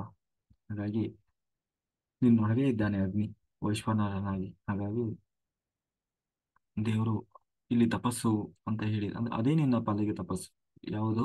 ನಾವು ಮಾಡುವ ಕರ್ಮವನ್ನೇ ದೇವರ ಕರ್ಮ, ದೇವರ ಕೆಲಸ ಅಂತ ಮಾಡುವಾಗ. ಹಾಗಾಗಿ ನಾನು ಮಾಡುವ ಕರ್ಮ ನನ್ನ ಕರ್ಮವಲ್ಲ, ನನ್ನೊಳಗಿರುವ ಭಗವಂತ ಮಾಡ್ತಾ ಇರುವಂತಹ ಕರ್ಮ. ಅದರ ಹಿಂದಿರುವ ಶಕ್ತಿ ಸಾಮರ್ಥ್ಯ ಎಲ್ಲವೂ ನನ್ನದಲ್ಲ, ಭಗವಂತನದ್ದು. ನನ್ನದೇನೂ ಇಲ್ಲ. ಇದು ಭಾಗವತ ಧರ್ಮ. ಭಾಗವತ ಧರ್ಮದ ಸಂಕಲ್ಪ. ಹಾಗಾಗಿ ಭಗವದ್ ಪ್ರೀತ್ಯರ್ಥವಾಗಿ ಮಾಡಿದ ಯಾವ ಕರ್ಮವೂ ನಿನಗೆ ಬಂಧನಕ್ಕೆ ಕಾರಣ ಆಗುವುದಿಲ್ಲ. ದೇವರ ಪ್ರೀತಿಗಾಗಿ ಅಂತ ಏನೆಲ್ಲ ಮಾಡ್ತೀಯ, ಅದು ತಪ್ಪಾಗಲಿ ಸರಿ ಆಗಲಿ ಒಳ್ಳೇದಾಗ್ಲಿ ಕೆಟ್ಟದಾಗ್ಲಿ, ಆದ್ರೆ ಅದು ಯಾವುದೂ ನಿನಗೆ ಲೋಪ ಆಗೋದಿಲ್ಲ. ಅಂದ್ರೆ ಅದರಿಂದ ಕರ್ಮ ನಿಂಗೆ ಬರೋಲ್ಲ. ಹಾಗಾಗಿ ಭಗವಂತನ ಜ್ಞಾನ ನಮ್ಮೊಳಗೆ ದೃಢವಾಗಿ ಅಪರೋಕ್ಷವಾದ ಹಿಂದೆ ಫಲಕಾಮನೆಯಿಂದ ಮಾಡಿದ ಎಲ್ಲಾ ಪಾಪಗಳು ಕೂಡ ಆ ಜ್ಞಾನಾಗ್ನಿಯಲ್ಲಿ ಸುಟ್ಟು ಹೋಗ್ತವೆ. ಅದಕ್ಕೆ ಕೃಷ್ಣ ಹೇಳ್ತಾ ಇದ್ದಾನೆ, ಆದ್ದರಿಂದ ನೀನು ಜ್ಞಾನ ಎಲ್ಲದಕ್ಕಿಂತ ಶ್ರೇಷ್ಠವಾದದ್ದು. ಅಂತಹ ಜ್ಞಾನವನ್ನು ಸಂಪಾದನೆ ಮಾಡು. ಯಾಕೆಂದ್ರೆ ಇಲ್ಲಿ ಕಠೋಪನಿಷತ್ತಿನಲ್ಲಿ ಬರ್ತದೆ ಏನು ಅಂದ್ರೆ, ಯಮ ಮತ್ತೆ ನಚಿಕೇತ ಅವರಿಬ್ಬರ ನಡುವೆ ನಡೆಯುವಂತಹ ಒಂದು ಸಂಭಾಷಣೆ. ಅಲ್ಲಿ ಯಮಧರ್ಮರಾಜ ನಚಿಕೇತನನ್ನು ಕೇಳ್ತಾನೆ, ಏನ್ ಬೇಕು ನಿಮಗೆ? ಆ ಏನು ವರ ಬೇಕು ಕೇಳು ಅಂತ ಕೇಳಿದ್ರೆ, ನಚಿಕೇತ ಏನೇನೋ ಕೇಳೋಲ್ಲ, ಬದಲಾಗಿ ಜ್ಞಾನ, ನನಗೆ ಭಗವಂತನ ಜ್ಞಾನ ಕೊಡು ಅಂತ ಹೇಳಿ ಯಮಧರ್ಮನನ್ನ ಕೇಳ್ತಾನೆ. ಆತನಿಗೆ ಹೇಳ್ತಾನೆ, ನಿನಗೆ ಎಷ್ಟು ಸಂಪತ್ತು ಬೇಕಪ್ಪ ಕೇಳು, ಅಥವಾ ಏನಾದ್ರು ದೊಡ್ಡ ಸಾಮ್ರಾಜ್ಯ ಬೇಕಾ, ಚಕ್ರವರ್ತಿ ಆಗ್ಬೇಕಾ ಹೇಳು, ನಿನ್ನ ಈ ಭೂಮಂಡಲದ ಚಕ್ರವರ್ತಿಯನ್ನಾಗಿ ಮಾಡ್ತೇನೆ ನಾನು ಅಂತ ನಚಿಕೇತನಿಗೆ ಹೇಳಿದ್ರೆ, ಅದಕ್ಕೆ ನಚಿಕೇತ ಹೇಳ್ತಾನೆ, ನನಗೆ ನೋಡು, ನಿನಗೆ ಎಲ್ಲವನ್ನು ಕೊಡುವ ಸಾಮರ್ಥ್ಯ ಇದೆ ನನಗೆ ಗೊತ್ತಿದೆ. ಆದರೆ ಇದೆಲ್ಲವೂ ನನ್ನನ್ನು ನರಕಕ್ಕೆ ಹೋಗುವ ಸಾಧನೆಗಳು. ಇದು ಯಾವುದು ನನ್ನನ್ನು ಮೇಲೆ ಎತ್ತಲಿಕ್ಕೆ ಇರುವಂತದ್ದಲ್ಲ. ಹಾಗಾಗಿ ಇದು ಯಾವುದು ನನಗೆ ಬೇಕಾಗಿಲ್ಲ. ಯಾಕೆಂದ್ರೆ ಅದು ಒಂದು ದಿನ ನೀನು ಚಕ್ರವರ್ತಿ ಆದ್ರೆ ಅದು ಎಷ್ಟು ದಿವಸ ಇದ್ದಾತು? ಒಂದಲ್ಲ ಒಂದು ದಿನ ನಾನು ಅದನ್ನು ಕಳ್ಕೊಳ್ಳೇಬೇಕಲ್ಲ. ಆಮೇಲೆ ಎಲ್ಲಿಗೆ ಬರ್ತೇನೆ? ಪುನಃ ನರಕಕ್ಕೆ ಬಂದು ಬೀಳೋದು. ಹಾಗಾಗಿ ನನಗಿದು ಯಾವುದು ಬೇಕಾಗಿಲ್ಲ. ನನಗೆ ಭಗವಂತನ ಬಗ್ಗೆ ತಿಳಿಸ್ಬೇಕು. ನೀನು ಎಲ್ಲವನ್ನ ಬಲ್ಲವ, ಧರ್ಮಾತ್ಮ, ಧರ್ಮಮೂರ್ತಿ. ಹಾಗಾಗಿ ಆ ದೇವರ ಜ್ಞಾನವನ್ನು ಕೊಡು ಅಂತ ಹೇಳಿ ನಚಿಕೇತ ಆ ಯಮಧರ್ಮನ ಬಳಿ ಭಗವಂತನ ಉಪದೇಶ ಪಡಿತಾನೆ. ಹೀಗೆ ಪಾಪಕರ್ಮವನ್ನ ಸಂಪೂರ್ಣ ತೊಳೆದುಕೊಳ್ಬೇಕು ಅಂತಂದ್ರೆ, ಮೋಕ್ಷಕ್ಕೆ ಹೋಗುವ ಏಕಮಾತ್ರ ಮಾರ್ಗ ಅಂತಂದ್ರೆ ಅದು ಭಗವಂತನ ಬಗ್ಗೆ ತಿಳಿದುಕೊಳ್ಳುವುದು ಜ್ಞಾನ. ಹಾಗೆ ಭಗವದರ್ಪಣಾ ಬುದ್ಧಿಯಿಂದ ಕರ್ಮ ಅನುಷ್ಠಾನ ಮಾಡಿದಾಗ ಶುಭಾಶುಭ ಕರ್ಮದ ಕಟ್ಟಿನಿಂದ ಬಿಡುಗಡೆ ಸಾಧ್ಯವಾಗ್ತದೆ. ಹಾಗಾಗಿ ದೇವರು ದೇವರು ಹೇಳ್ತಾ ಇದ್ದಾನೆ, ನನಗೆ ಯಾರ ಮೇಲೂ ಹಗೆತನವಾಗಲಿ ಗೆಳೆತನವಾಗಲಿ ಇಲ್ಲಪ್ಪ. ಹ ನಾನು ಯಾರನ್ನ ಪ್ರೀತಿಸ್ತೇನೆ ಅಂತಂದ್ರೆ ವ್ಯಕ್ತಿಯನ್ನಲ್ಲ, ಬದಲಿಗೆ ಅವನಲ್ಲಿರುವಂತಹ ಜ್ಞಾನವನ್ನು, ಭಕ್ತಿಯನ್ನ. ಅರ್ಹತೆ ಇದ್ದವರು ಭಗವಂತನನ್ನ ಭಕ್ತಿಯಿಂದ ಒಲಿಸಿಕೊಳ್ತಾರೆ. ನಿಜವಾದ ಭಕ್ತರಿಗೆ ಭಗವಂತ ಖಂಡಿತ ತಾನು ವಶನ ಆಗ್ತಾನೆ. ಹಾಗಾಗಿ ನಿಜವಾದ ಭಕ್ತರು ಸಾಮಾನ್ಯವಾಗಿ ಎಂದೂ ದುರಾಚಾರಿಗಳಾಗಿರುವುದಿಲ್ಲ. ಅಕಸ್ಮಾತ್ ಒಬ್ಬ ಸಾತ್ವಿಕ ಯಾವುದೋ ಪ್ರಾರಬ್ಧ ಕರ್ಮದಿಂದ ಅವನು ಏನೋ ಒಂದು ಜನ್ಮದಲ್ಲಿ ಆ ಕೆಟ್ಟವನಾಗಿದ್ದ ಅಂತ ತಿಳ್ಕೊ, ಆ ಆತನೂ ಸಹ ಮೂಲತಃ ಉತ್ತಮನೇ ಆಗಿರ್ತಾನೆ. ಏಕೆಂದರೆ ಆತ ತನ್ನ ಅನೇಕ ಜನ್ಮದಲ್ಲಿ ಭಗವತ್ ಸಾಧನೆ ಮಾಡಿರ್ತಾನೆ. ಇದು ಸಾಮಾನ್ಯರಾದ ನಮಗೆ ಅರ್ಥ ಆಗೋದಿಲ್ಲ. ಆ ಆ, ಕಾಣದಿದ್ರೂ ಕೂಡ ಅದು ಭಗವಂತನಿಗೆ ಗೊತ್ತಿರ್ತದೆ. ಈಗ ಯಾರೋ ಒಬ್ಬ ಬಹಳ ದುಷ್ಟ ಇದ್ದಾನೆ, ಅಥವಾ ಅವನಲ್ಲಿ ದೇವ್ರ ಪೂಜೆ ಮಾಡಲ್ಲ, ಅವನು ನಾಸ್ತಿಕನಾಗಿದ್ದಾನೆ, ಹೆಂಗೆಂಗೋ ಬದುಕ್ತಾ ಇದ್ದಾನೆ, ಅದು ಯಾರಿಗೆ ಗೊತ್ತು? ಅವನು ಹಿಂದಿನ ಅನೇಕ ಜನ್ಮದಲ್ಲಿ ಸಾಧನೆ ಮಾಡಿರ್ಬೋದು. ಯಾವುದೋ ಒಂದು ಪ್ರಾರಬ್ಧ ಕರ್ಮದಿಂದಾಗಿ ಈ ಜನ್ಮದಲ್ಲಿ ಅವನು ಅದನ್ನ ತೀರಿಸಿಕೊಳ್ಳಿಕ್ಕೆ ಹಾಗೆ ಮಾಡ್ತಾ ಇರ್ಬೋದು. ಆದ್ರೆ ಹಾಗಿದ್ದಾನೆ ಅಂತ ಹೇಳಿ ದೇವರು ಅವನು ಕೈ ಬಿಟ್ಟು ಬಿಡಲ್ಲ. ಅವನಿಗೆ ಗೊತ್ತಿದೆ ಹಿಂದೆ ಇವನು ಎಷ್ಟು ಸಾಧನೆ ಮಾಡಿದ್ದಾನೆ. ಅದೆಲ್ಲ ತೀರುವವರೆಗೂ ದೇವರು ಕಾಯ್ತಾ ಇರ್ತಾನೆ. ಆಮೇಲೆ ಅವನನ್ನು ಯಾವತ್ತೂ ಕೈ ಬಿಡಲ್ಲ. ಹಾಗಾಗಿ ಭಗವಂತನ ದೃಷ್ಟಿಯಲ್ಲಿ ಆತ ಉತ್ತಮನೇ ಆಗಿರ್ತಾನೆ. ಆದ್ರೆ ನಮ್ಮ ದೃಷ್ಟಿಯಲ್ಲಿ ನಾವು ಅವನ ಹಿಂದೆ ಹೇಗಿದ್ದ ಅದು ನಮಗೆ ಗೊತ್ತಿರೋಲ್ಲ. ಆದ್ರೆ ಈಗ ನಮ್ಮ ಪಾಲಿಗೆ ಅವನು ಕೆಟ್ಟವನ ಹಾಗೆ ಕಾಣ್ತಾ ಇರ್ತಾನೆ. ನಾವು ಅವನ ದ್ವೇಷ ಮಾಡೋದು, ತಿರಸ್ಕಾರ ಮಾಡೋದು, ಏನೇನೋ ಮಾಡ್ತಾ ಇರ್ತೀವಿ. ಹಾಗಾಗಿ ಈ ಕಾರಣಕ್ಕಾಗಿ ನಾವು ಯಾರನ್ನೂ ಹಗುರವಾಗಿ ಕಾಣಬಾರದು. ಯಾಕೆಂದ್ರೆ ಯಾರ್ಯಾರು ಅವ್ರು ಯಾರ ಹಿನ್ನೆಲೆಯೂ ನಮಗೆ ಯಾರಿಗೂ ಗೊತ್ತಿಲ್ಲ. ಒಬ್ಬ ಕೆಟ್ಟ ದಾರಿಯಲ್ಲಿ ನಡೀತಾ ಇದ್ರೆ ಅದಕ್ಕೆ ಅನೇಕ ಕಾರಣಗಳಿರ್ಬೋದು. ಆತ ಸಾತ್ವಿಕನೂ ಇರ್ಬೋದು, ಆದ್ರೆ ಆತನ ಪ್ರಾರಬ್ಧ ಕರ್ಮ ಆತನನ್ನ ಆ ಮಾರ್ಗದಲ್ಲಿ ನಡೀತಾ ಇರುವ ಹಾಗೆ ಮಾಡಿರ್ಬೋದಲ್ವಾ. ಹಾಗಾಗಿ ಹೀಗೆ ಪ್ರಾರಬ್ಧ ಕರ್ಮದಿಂದ ದಾರಿ ತಪ್ಪಿದವರು ಯಾವುದೋ ಒಂದು ಸಂದರ್ಭದಲ್ಲಿ ಅವರಿಗೂ ಕೂಡ ಆ ಒಂದು ಸತ್ಯದ ಅರಿವಾಗಿ, ಅಥವಾ ಅವ್ರ ಕರ್ಮ ಮುಗಿದಾಗ ಪುನಃ ತಪ್ಪಿನ ಅರಿವಾಗಿ ಸರಿದಾರಿಗೆ ಬರ್ತಾರೆ. ಖಂಡಿತ ಅವರೂ ಕೂಡ ಮೋಕ್ಷವನ್ನ ಸೇರ್ತಾರೆ. ದೇವರು ಅವರನ್ನು ಕೂಡ ಖಂಡಿತ ಅವರಿಗೆ ಆ ಮೋಕ್ಷದ ಮಾರ್ಗವನ್ನ ತೋರಿಸ್ತಾನೆ ಅಂತ ಹೇಳಿ ಆ ಹೇಳ್ತಾ, ಮಹಾಭಾರತ ಯುದ್ಧದಲ್ಲಿ ಮೊದಲು ತಾನು ಶಸ್ತ್ರ ಹಿಡಿಯೋದಿಲ್ಲ ಅಂತ ಕೃಷ್ಣ ಪ್ರತಿಜ್ಞೆ ಮಾಡ್ತಾನೆ. ಏನು, ನಾನು ಶಸ್ತ್ರ ಹಿಡಿಯೋಲ್ಲ. ಆ, ಯುದ್ಧ ಯುದ್ಧದ ಯುದ್ಧದ ನಡುವೆ ಏನಾಗ್ತದೆ ಅಂತಂದ್ರೆ, ಈ ಅರ್ಜುನ ಮುಂದೆ ಬರ್ತದೆ. ಅರ್ಜುನ ಮತ್ತೆ ಈ ಭೀಷ್ಮನನ್ನ ಎದುರು ಯುದ್ಧ ಮಾಡುವಾಗ ಅವನಲ್ಲಿ ಇಷ್ಟೆಲ್ಲಾ ಹೇಳಿದ್ರು ಕೂಡ ಅವನಲ್ಲಿ ಮೋಹ ಅನ್ನೋದು ಹೋಗಿರಲ್ಲ. ಅಯ್ಯೋ ನಮ್ಮ ಅಜ್ಜ, ಅಯ್ಯೋ ನಮ್ಮ ಅಜ್ಜ ಅಂತ ಹೇಳಿ ಭೀಷ್ಮಾಚಾರ್ಯರು ಬಾಣ ಬಿಡ್ತಾ ಇರ್ತಾರೆ. ಆದ್ರೆ ಅರ್ಜುನ ಮಾತ್ರ ಸುಮ್ಮನೆ ನಿಂತಿರ್ತಾನೆ. ಆ, ಜೊತೆಗೆ ಅವರು ಬದಲಾಗಿ ಅವರು ಕೃಷ್ಣನಿಗೆ ಬಾಣ ಹೊಡಿತಾ ಇರ್ತಾರೆ. ಯಾಕೆ ಅಂತಂದ್ರೆ, ಭೀಷ್ಮಾಚಾರ್ಯರು ಕೂಡ ಒಂದು ಒಂದು ಪ್ರತಿಜ್ಞೆ ಮಾಡಿದ್ದಾರೆ. ಕೃಷ್ಣ ಏನು ಪ್ರತಿಜ್ಞೆ ಮಾಡಿದ್ದಾನೆ? ನಾನು ಈ ಯುದ್ಧರಂಗದಲ್ಲಿ ನನ್ನ ಏನು ಸುದರ್ಶನ ಚಕ್ರವನ್ನ ಹಿಡಿಯೋಲ್ಲ. ಕರ್ಣ ಭೀಷ್ಮಾಚಾರ್ಯರಿಗೆ ಮೂದಲಿಸ್ತಾನೆ. ಏನೋ ಅದು ಈ ದುರ್ಯೋಧನ ಹತ್ರ ಏನು ಅಂದ್ರೆ, ನನ್ನಂತ ವೀರಾದಿ ವೀರನಿಗೆ ಸೇನಾಧಿಪತಿ ಕಟ್ಟವನ್ನ ಕಟ್ಟೋದು ಬಿಟ್ಟು ಈ ಹೆಣ್ಣನ್ನು ಮುದುಕನಿಗೆ, ಈ ಹಳೆ ಮುದುಕನಿಗೆ ಕಟ್ಟಿದೆಯಲ್ಲ ಅಂತ ಹೇಳಿ ಅಪಹಾಸ್ಯ ಮಾಡ್ತಾನೆ. ಆಗ ಭೀಷ್ಮಾಚಾರ್ಯರಿಗೆ ಬಹಳ ಸಿಟ್ಟು ಬರ್ತದೆ. ನೀನು ಬರೀ ದುರಹಂಕಾರಿ ಇದ್ದೀಯ, ನಿನಗೆ ಏನೂ ಮಾಡ್ಲಿಕ್ಕಾಗಲ್ಲ. ಆದ್ರೆ ನಾನು ಪ್ರತಿಜ್ಞೆ ಮಾಡ್ತೇನೆ ಕೇಳು, ಪ್ರತಿನಿತ್ಯ 10,000 ಸೈನಿಕರನ್ನು ಕೊಲ್ತೇನೆ. 10 ದಿನಗಳ ಕಾಲ ಇಡೀ ಯುದ್ಧರಂಗದಲ್ಲಿ ಯಾರೂ ನನ್ನನ್ನು ಏನೂ ಮಾಡ್ಲಿಕ್ಕಾಗಲ್ಲ. ಹಾಗೆ 10 ದಿನ ನಾನು ಯುದ್ಧ ಮಾಡ್ತೇನೆ. ಯಾಕಂದ್ರೆ ನಾನು ಇಚ್ಛಾಮರಣಿ ಆದ್ರೂ ಕೂಡ. ಮೂರನೇದು, ಕೃಷ್ಣ ಪ್ರತಿಜ್ಞೆ ಮಾಡಿದ್ದಾನಲ್ಲ, ನಾನು ಸುದರ್ಶನ ಚಕ್ರ ಹಿಡಿಯೋಲ್ಲ ಅಂತ ಕೈಯಲ್ಲಿ, ಯುದ್ಧರಂಗದಲ್ಲಿ ಅಂತಹ ಕೃಷ್ಣನ ಕೈಯಲ್ಲಿ ನಾನು ಚಕ್ರ ಹಿಡಿಸ್ತೇನೆ ಅಂತ ಹೇಳಿ ಪ್ರತಿಜ್ಞೆ ಮಾಡಿದ್ದಾರೆ ಯಾರು? ಭೀಷ್ಮಾಚಾರ್ಯರು. ಹಾ, ಹಾಗಾಗಿ ಕೃಷ್ಣನನ್ನು ಏನಾದ್ರೂ ಮಾಡಿ ಕೆಣಕಬೇಕು. ಅದಕ್ಕಾಗಿ ಬಾಣ ಬಿಡ್ತಾ ಇದ್ದಾರೆ ಸಾರಥಿಯಾದಂತಹ ಕೃಷ್ಣನಿಗೆ. ಸಾರಥಿಗೆ ಬಾಣ ಹೊಡೆಯೋಂಗಿಲ್ಲ.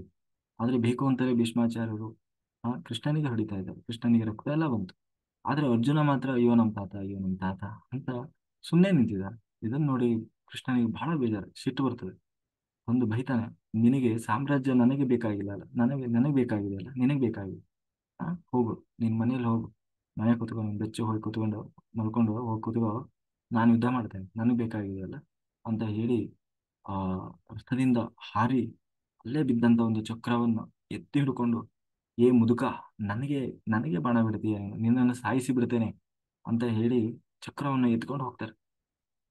ಕೂಡ್ಲೆ ಆ ಭೀಷ್ಮಾಚಾರ್ಯರು ಓಡಿ ಬಂದು ಕೇಳ್ತಾರೆ, ಹೇ ಭಗವಂತ, ನಿನ್ನ ಕೈಯಲ್ಲಿ ಚಕ್ರ ಹಿಡಿಸ್ತೇನೆ ಅಂತ ಹೇಳಿ ನಾನು ಪ್ರತಿಜ್ಞೆ ಮಾಡಿದ್ದೆ. ಚಕ್ರ ಹಿಡಿಯೋಲ್ಲ ಅಂತ ನೀನು ಪ್ರತಿಜ್ಞೆ ಮಾಡಿದ್ದಿ. ಆದ್ರೆ ಈಗ ನಿನ್ನ ಪ್ರತಿಜ್ಞೆಯನ್ನು ಕೂಡ ನೀನು ಮುರಿದು ಬಂದಿದ್ದೀಯ. ಯಾಕೆ? ನನ್ನ ಭಕ್ತ ಪ್ರತಿಜ್ಞೆ ಮಾಡಿದ್ದಾನೆ, ಅದನ್ನ ನಾನು ಸತ್ಯ ಮಾಡಬೇಕು ಅಂತ.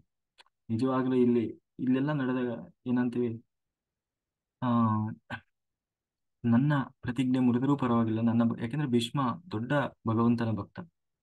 ಅವನಿಗೆ ಅನಿವಾರ್ಯವಾಗಿ ಆ ಧರ್ಮದ ಜಾಗದಲ್ಲಿ ನಿಂತು ಯುದ್ಧ ಮಾಡಬೇಕಾಗಿದೆ. ಅದು ಅವನ ಪಾಲಿನ ಏನೋ ಪಾತ್ರ. ಆದ್ರೆ ಆ ಪಾತ್ರವನ್ನು ಕೂಡ ಅವನು ಇದು ದೇವರ ಕೆಲಸ ಅಂತಾನೆ ಮಾಡ್ತಾ ಇದ್ದಾನೆ. ಹಾಗಾಗಿ ಆ ಅವನು ಕೂಡ ನನ್ನ ಭಕ್ತನೇ. ಹಂಗಾಗಿ ಅವನ ಮಾತನ್ನು ಕೂಡ ಸತ್ಯ ಮಾಡಬೇಕು ಅಂತ ಹೇಳಿ ಕೃಷ್ಣ ಸ್ವತಃ ತಾನು ಪ್ರತಿಜ್ಞೆ ಮಾಡಿದ್ದರೂ ಕೂಡ ನನ್ನ ಭಕ್ತನಿಗಾಗಿ ಅಂತ ಹೇಳಿ ತನ್ನ ಪ್ರತಿಜ್ಞೆಯನ್ನು ಕೂಡ ಮುರಿದ ಅಂತ. ಆದ್ರೆ ಅದರಲ್ಲೂ ಕೆಲವರು ಹೇಳ್ತಾರೆ ಏನಂದ್ರೆ, ಕೃಷ್ಣ ಹೇಳಿದ್ದು ಸುದರ್ಶನ ಚಕ್ರ ಹಿಡಿಯೋಲ್ಲ ಅಂತ. ಆದ್ರೆ ಭೀಷ್ಮಾಚಾರ್ಯ ಹೇಳಿದ್ರು ಕೃಷ್ಣನ ಕೈಯಲ್ಲಿ ಚಕ್ರ ಹಿಡಿಸ್ತೀನಿ ಅಂತ. ಅದಕ್ಕೆ ಕೃಷ್ಣ ಏನ್ ಮಾಡಿದ, ತನ್ನ ಸುದರ್ಶನ ಚಕ್ರ ಹಿಡ್ಕೊಳ್ಳಿಲ್ಲ, ಬದಲಾಗಿ ಅಲ್ಲೇ ಬಿದ್ದಂತ ರಥದ ಚಕ್ರ ಹಿಡ್ಕೊಳ್ತಾನೆ. ಆ ನೀವೆಲ್ಲ ಈ ಒಂದು ಪೋಸ್ಟರ್ ನೋಡಿರ್ತೀರಿ. ಕೃಷ್ಣ ಎದ್ದು ಒಂದು ರಥ ಏನು ಚಕ್ರ ಹಿಡ್ಕೊಂಡು ವೇಗವಾಗಿ ಹೋಗ್ತಾ ಇರ್ತಾನೆ. ಭೀಷ್ಮಾಚಾರ್ಯರು ಎದುರುಗಡೆ ನಿಂತಿರ್ತಾರೆ. ಅದು ಈ ಸನ್ನಿವೇಶ. ಆಗ ಭೀಷ್ಮಾಚಾರ್ಯರು ಬಂದು ಕಾಲು ಹಿಡ್ಕೊಂತಾರೆ. ಅಂದ್ರೆ ನಿಜವಾಗ್ಲೂ ಅವ್ರು ಬೇಕು ಅಂತ ಮಾಡಿದ್ದಲ್ಲ. ಅದು ಒಂದು ರೀತಿ ಭಕ್ತ ಮತ್ತೆ ದೇವರ ನಡುವಿನ ಒಂದು ಸಲ ಏನಂತೀವಿ, ತಮಾಷೆ ಅದು. ಹಾಗಾಗಿ ಈಗ ಏನು ಈ ರೀತಿಯಾಗಿ ಯಾವುದೋ ಒಂದು ಪಾಪದಿಂದ ಹೀನ ಯೋನಿ ಬರಬಹುದು. ಆದ್ರೆ ಅಂತಹವರು ನನ್ನನ್ನು ಆರಾಧಿಸಿ ಎಲ್ಲ ದೋಷಗಳಿಂದ ಬಿಡುಗಡೆ ಹೊಂದಬಹುದು. ಇದಕ್ಕೆ ಉತ್ತಮ ದೃಷ್ಟಾಂತ ಅಂದ್ರೆ ನರಕಾಸುರ. ನರಕಾಸುರನ ಸೆರೆಯಲ್ಲಿ 16,000 16,000 ನೂರು ಮಂದಿ ಸ್ತ್ರೀಯರು, ಇವರು ನಿಜವಾಗ್ಲೂ ಅಗ್ನಿಪುತ್ರರು. ಆದ್ರೆ ಆ ಭಗವಂತನ ಪತ್ನಿಯರಾಗಬೇಕು ಅನ್ನುವ ಆಸೆಯಿಂದ ಅವರು ಈ ಭೂಮಿಗೆ ಬಂದು ಹೆಣ್ಣಾಗಿ ಹುಟ್ಟುತ್ತಾರೆ. ಅದರಲ್ಲೂ ನರಕಾಸುರನ ಸೆರೆಮನೆಯಲ್ಲಿ ಸಿಕ್ಕಿ ಹಾಕಿಕೊಳ್ತಾರೆ. ಕೊನೆಗೆ ಕೃಷ್ಣ ಅವರನ್ನ ಮದುವೆ ಆಗ್ತಾನೆ. ಹಾಗೆ ನಂದಗೋಪ ಯಶೋದೆ ನಿಜವಾಗ್ಲೂ ಕೂಡ ಅವರು ದೈವಾಂಶ ಸಂಭೂತರು. ದ್ರೋಣ ಅನ್ನುವಂತಹ ವಸು ಯಾರು, ಅವನೇ ನಂದಗೋಪ. ಧರ ಅನ್ನುವಂತಹ ಅವನ ಪತ್ನಿ ವಸು ಪತ್ನಿ, ಯಶೋದೆ, ಅವಳೇ ಯಶೋದೆ. ಹೀಗೆ ಅವರು ಭೂಮಿಯಲ್ಲಿ ವೈಶ್ಯರಾಗಿ ಹುಟ್ಟಿದ್ರು ಕೂಡ ವೈಶ್ಯರಾಗಿ ಹುಟ್ಟಿ ಬರ್ತಾರೆ, ಅಂದ್ರೆ ಒಬ್ಬ ದನ ಕಾಯುವರಾಗಿ ಆ ವೈಶ್ಯರಾಗಿ ಆ ಹುಟ್ಟಿ ಬರುತ್ತಾರೆ. ಹಾಗೆ ಭಗವಂತ ತನ್ನ ಅವತಾರದಲ್ಲಿ ಅವರ ಮನೆಯಲ್ಲಿ ಬೆಳೆದು ಅವರನ್ನು ಉದ್ಧರಿಸ್ತಾನೆ. ಹಾಗೆ ಮಹಾಚೇತನವಾದಂತಹ ವಿದುರ, ನಿಜವಾಗಲೂ ಕೂಡ ವಿದುರ ಯಾರು? ಯಮಧರ್ಮರಾಜ. ಅವನು ವೇದವ್ಯಾಸರ ಮಗನಾಗಿದ್ದರೂ ಕೂಡ ಶಾಪದ ಫಲವಾಗಿ ಆ ಕೆಲಸದವಳ ಮಗನಾಗಿ ಹುಟ್ಟಿ ಬರ್ತಾನೆ. ಕೊನೆಯವರೆಗೂ ಅವಮಾನ, ಬರೀ ಕೆಲಸದವನ ಮಗ, ಕೆಲಸದವನ ಮಗ ಆ, ಅಂತ ಹೇಳಿ ಅವಮಾನ. ದುರ್ಯೋಧನ ಅವರೆಲ್ಲ ನಿರಂತರವಾಗಿ ಅವಮಾನ ಮಾಡ್ತಾ ಇರ್ತಾರೆ. ಆದ್ರೂ ಕೂಡ ಆ ಹಾ ಆದ್ರೂ ಕೂಡ ಅವನು ತನ್ನ ಒಂದು ಏನೋ ಧರ್ಮವನ್ನ ರಕ್ಷಣೆ ಮಾಡುವ ಕೆಲಸವನ್ನು ನಿರಂತರವಾಗಿ ಕೂಡ ಮಾಡ್ತಾ ಇರ್ತಾನೆ. ಹಾಗೆ ಅವನು ಕೂಡ ದೇವರನ್ನ ಕಳೆದ. ಹಾಗಾಗಿ ಯಾವುದೋ ಇಲ್ಲಿ ಯಾರೋ ಸಾಮಾನ್ಯರಾಗಿ ಇದು ಗೊತ್ತಿದ್ದಾರೆ ಅಂತ ಹೇಳಿ ಅವರನ್ನ ಕೇವಲವಾಗಿ ಕಾಣಬೇಡ. ಯಾಕೆಂದ್ರೆ ಯಾವುದೋ ಕಾರಣದಿಂದ ಅವ್ರು ಹಾಗೆ ಬಂದಿರಬಹುದು. ಅವ್ರ ಹಿಂದಿನ ದೃಷ್ಟಾಂತ ಯಾರು ಏನು ಅನ್ನೋದು ಯಾರಿಗೂ ಗೊತ್ತಿರಲ್ಲ. ಹ ಯಾರು ಯಾರ ಅವತಾರ ಅಂತ ಯಾರಿಗೂ ಗೊತ್ತು. ಹ? ಕೆಲವೊಮ್ಮೆ ಅದನ್ನು ತೋರಿಸ್ಕೊಳ್ತಾ ಇರಲ್ಲ ಕೆಲವರು, ಯಾರಿಗೂ ಕಂಡುಹಿಡಿಯಕ್ಕೂ ಆಗಲ್ಲ. ಆ ತರ ಇರ್ತಾರೆ ಯಾವುದೋ ಒಂದು ಕಾರಣದಿಂದ. ಆದ್ರೆ ಹಾಗಾಗಿ ಯಾರನ್ನು ದೋಷ ಮಾಡ್ಲಿಕ್ಕೆ ಹೋಗ್ಬೇಡ. ಯಾರನ್ನೋ ಕೇವಲವಾಗಿದ್ದು ನೋಡ್ಲಿಕ್ಕೆ ಹೋಗ್ಬೇಡ. ಹಂಗಾಗಿ ಯಾವುದೋ ಪಾಪಕರ್ಮದಿಂದ ಅಥವಾ ಶಾಪದಿಂದ ಹೀನ ಯೋನಿ ಹುಟ್ಟಿದವರು ಕೂಡ ನನ್ನನ್ನು ಆಶ್ರಯಿಸಿದಾಗ ಪಾಪದಿಂದ ಕಳಿಸಿಕೊಂಡು ನನ್ನನ್ನೇ ಸೇರ್ತಾರೆ ಅಂತ ಹೇಳಿ ಕೃಷ್ಣ ಮುಂದೆ ಹೇಳ್ತಾ ಇದ್ದಾನೆ ನೋಡು. ಪುಣ್ಯದ ಫಲದಿಂದ ರಾಜಶ್ರೀಗಳಾಗಿ ಬ್ರಹ್ಮಜ್ಞಾನಿಗಳಾಗಿ ಹುಟ್ಟಿ ಭಗವಂತನನ್ನ ಆರಾಧಿಸುವವರ ಬಗ್ಗೆ ವಿಶೇಷವಾಗಿ ಹೇಳಬೇಕೇನಿಲ್ಲ. ಹ? ಹೀಗೆ ಭಗವಂತನಲ್ಲಿ ಶರಣಾಗಿ ಆಶ್ರಯ ಬೇಡುವ ಪ್ರತಿಯೊಬ್ಬರ ರಕ್ಷಣೆಯ ಭಾರವನ್ನ ಭಗವಂತ ಹೊತ್ತಿದ್ದಾನೆ. ಅದಕ್ಕಾಗಿ ಕೃಷ್ಣ ನಮಗೆ ಕಿವಿ ಮಾತು ಹೇಳ್ತಾ ಇದ್ದಾನೆ ಏನಂತಂದ್ರೆ, ನೀನು ಈ ಪ್ರಪಂಚವೇ ಸರ್ವಸ್ವ ಎಂದು ಪ್ರಪಂಚದಲ್ಲಿ ಬಿದ್ದು ಒದ್ದಾಡಬೇಡ. ಏಕೆಂದ್ರೆ ಇದು ಅನಿತ್ಯ, ಅಸುಖಂ, ಅಲೋಕಂ. ಅಂದ್ರೆ ಇದರಲ್ಲಿ ಸುಖ ಇಲ್ಲ, ಇದು ಶಾಶ್ವತವಾದದ್ದಲ್ಲ. ನಿಜವಾಗ್ಲೂ ಇಲ್ಲಿ ನೀನು ಏನೇನು ಸುಖ ಇದೆ ಅಂತ ಅನುಭವಿಸ್ತಾ ಇದ್ದೀಯ ಅಥವಾ ತಿಳ್ಕೊಂಡಿದ್ದಿ, ನಿಜವಾಗ್ಲೂ ಅದು ಯಾವುದು ಸುಖ ಅಲ್ಲ. ಹಾಗಾಗಿ ಮತ್ತೆ ನಿಜವಾದ ಸುಖ ಯಾವುದು? ಅದು ಮೇಲಿದೆ, ನನ್ನ ಲೋಕದಲ್ಲಿದೆ, ಶಾಶ್ವತವಾದ ಆನಂದ. ನಿಜವಾಗ್ಲೂ ಆ ಆನಂದಕ್ಕೆ ಪಾರವೇ ಇಲ್ಲ. ಎಂದೂ ದುಃಖವೇ ಬಾರದಂತಹ ಸುಖ ಅನ್ನೋದಿದೆ. ಹಾಗಾಗಿ ಅದನ್ನ ಪಡೆಯುವುದಕ್ಕೋಸ್ಕರ ನನ್ನನ್ನು ಆಶ್ರಯಿಸು, ನನಗೆ ಶರಣಾಗು, ನಿನ್ನನ್ನು ಉದ್ಧಾರ ಮಾಡ್ತೇನೆ. ಖಂಡಿತ ನೀನು ನನ್ನ ಲೋಕವನ್ನು ಬಂದು ಸೇರ್ತೀಯ. ಹಾಗಾಗಿ ನಾವು ನಮ್ಮ ಜೀವನದಲ್ಲಿ ಸಾಧಿಸಬೇಕಾದ ಒಂದೇ ಒಂದು ಸಂಗತಿ ಅಂತಂದ್ರೆ ಆ ಏನಂತೀವಿ, ಮನಸ್ಸನ್ನ ಭಗವಂತನಲ್ಲೇ ನೆಲೆಗೊಳಿಸ್ಕೊಳ್ಳಿ. ವ್ಯವಹಾರದ ಪ್ರಪಂಚದಲ್ಲಿ ಸಾವಿರಾರು ವಿಚಾರಗಳು ನಮ್ಮನ್ನು ಇವತ್ತು ಉದ್ಧಾರ ಮಾಡ್ಲಿಕ್ಕೆ ಬಿಡ್ತಾ ಇಲ್ಲ. ಹೌದು, ಎಲ್ಲ ಬಿಟ್ಟು ಕಾಡು ಸೇರಬೇಕು, ಹಿಮಾಲಯ ಸೇರಬೇಕು ಅಂತ ಇದರ ಅರ್ಥ ಅಲ್ಲ. ನಮ್ಮನ್ನ ಮರಳಿ ಅಧಂಪತನಕ್ಕೆ ಕೊಂಡೊಯ್ತಾ ಇದ್ದಾವಲ್ಲೋ ಇವೆಲ್ಲ, ಅದರಿಂದ ನಾವು ದೂರ ಆಗ್ಬೇಕಾಗಿದೆ. ಅವೆಲ್ಲವನ್ನ ಬಿಟ್ಟು ಮನಸ್ಸಿನಲ್ಲಿ ಭಗವಂತನನ್ನು ತಂದುಕೊಳ್ಳಬೇಕು. ಭಗವಂತನ ನಿರಂತರ ಪ್ರೀತಿಸಬೇಕು. ನೀವು ಎಷ್ಟು ಗಾಢವಾಗಿ ಭಗವಂತನನ್ನು ಪ್ರೀತಿಸ್ತೀರೋ ಅಷ್ಟೇ ಗಾಢವಾಗಿ ಭಗವಂತ ನಮ್ಮನ್ನ ಪ್ರೀತಿಸ್ತಾನೆ. ಹಾಗಾಗಿ ಕೊನೆಗೆ ದೇವರು ಒಂದು ಕಿವಿ ಮಾತು ಹೇಳ್ತಾ ಇದ್ದಾನೆ, ನೀನು ಏನ್ ಪೂಜೆ ಮಾಡ್ತೀಯೋ ಅದು ನನ್ನ ಪೂಜೆ ಅಂತ ಮಾಡು. ಪೂಜೆಯಾಗಿರಲಿ, ನಿನ್ನ ಎಲ್ಲಾ ಪ್ರೀತಿಯಲ್ಲಿ ಭಗವಂತನನ್ನ ಕಾಣು. ನೀನು ಮಾಡುವ ಎಲ್ಲಾ ನಮಸ್ಕಾರ ಅದು ಭಗವಂತನಿಗೆ ಮಾಡುವ ನಮಸ್ಕಾರ ಅಂತ ಮಾಡು. ಯಾರಿಗೆ ಮಾಡು. ಯಾರೋ ಬಂದ್ರು ನಮಸ್ಕಾರ ಸ್ವಾಮಿ ಅಂದಿ, ಯಾರಿಗೆ ಮಾಡಿದ ನಮಸ್ಕಾರ? ಅವನಿಗೋ? ಆಯ್ತು ಅವನಿಗೆ. ಆದ್ರೆ ನೀನು ಒಳಗಿನಿಂದ ಏನ್ ತಿಳ್ಕೊ, ಅದು ನಾನು ಅವನೊಳಗಿರುವ ದೇವರಿಗೆ ಮಾಡುವ ನಮಸ್ಕಾರ ಅಂತ ತಿಳ್ಕೊ.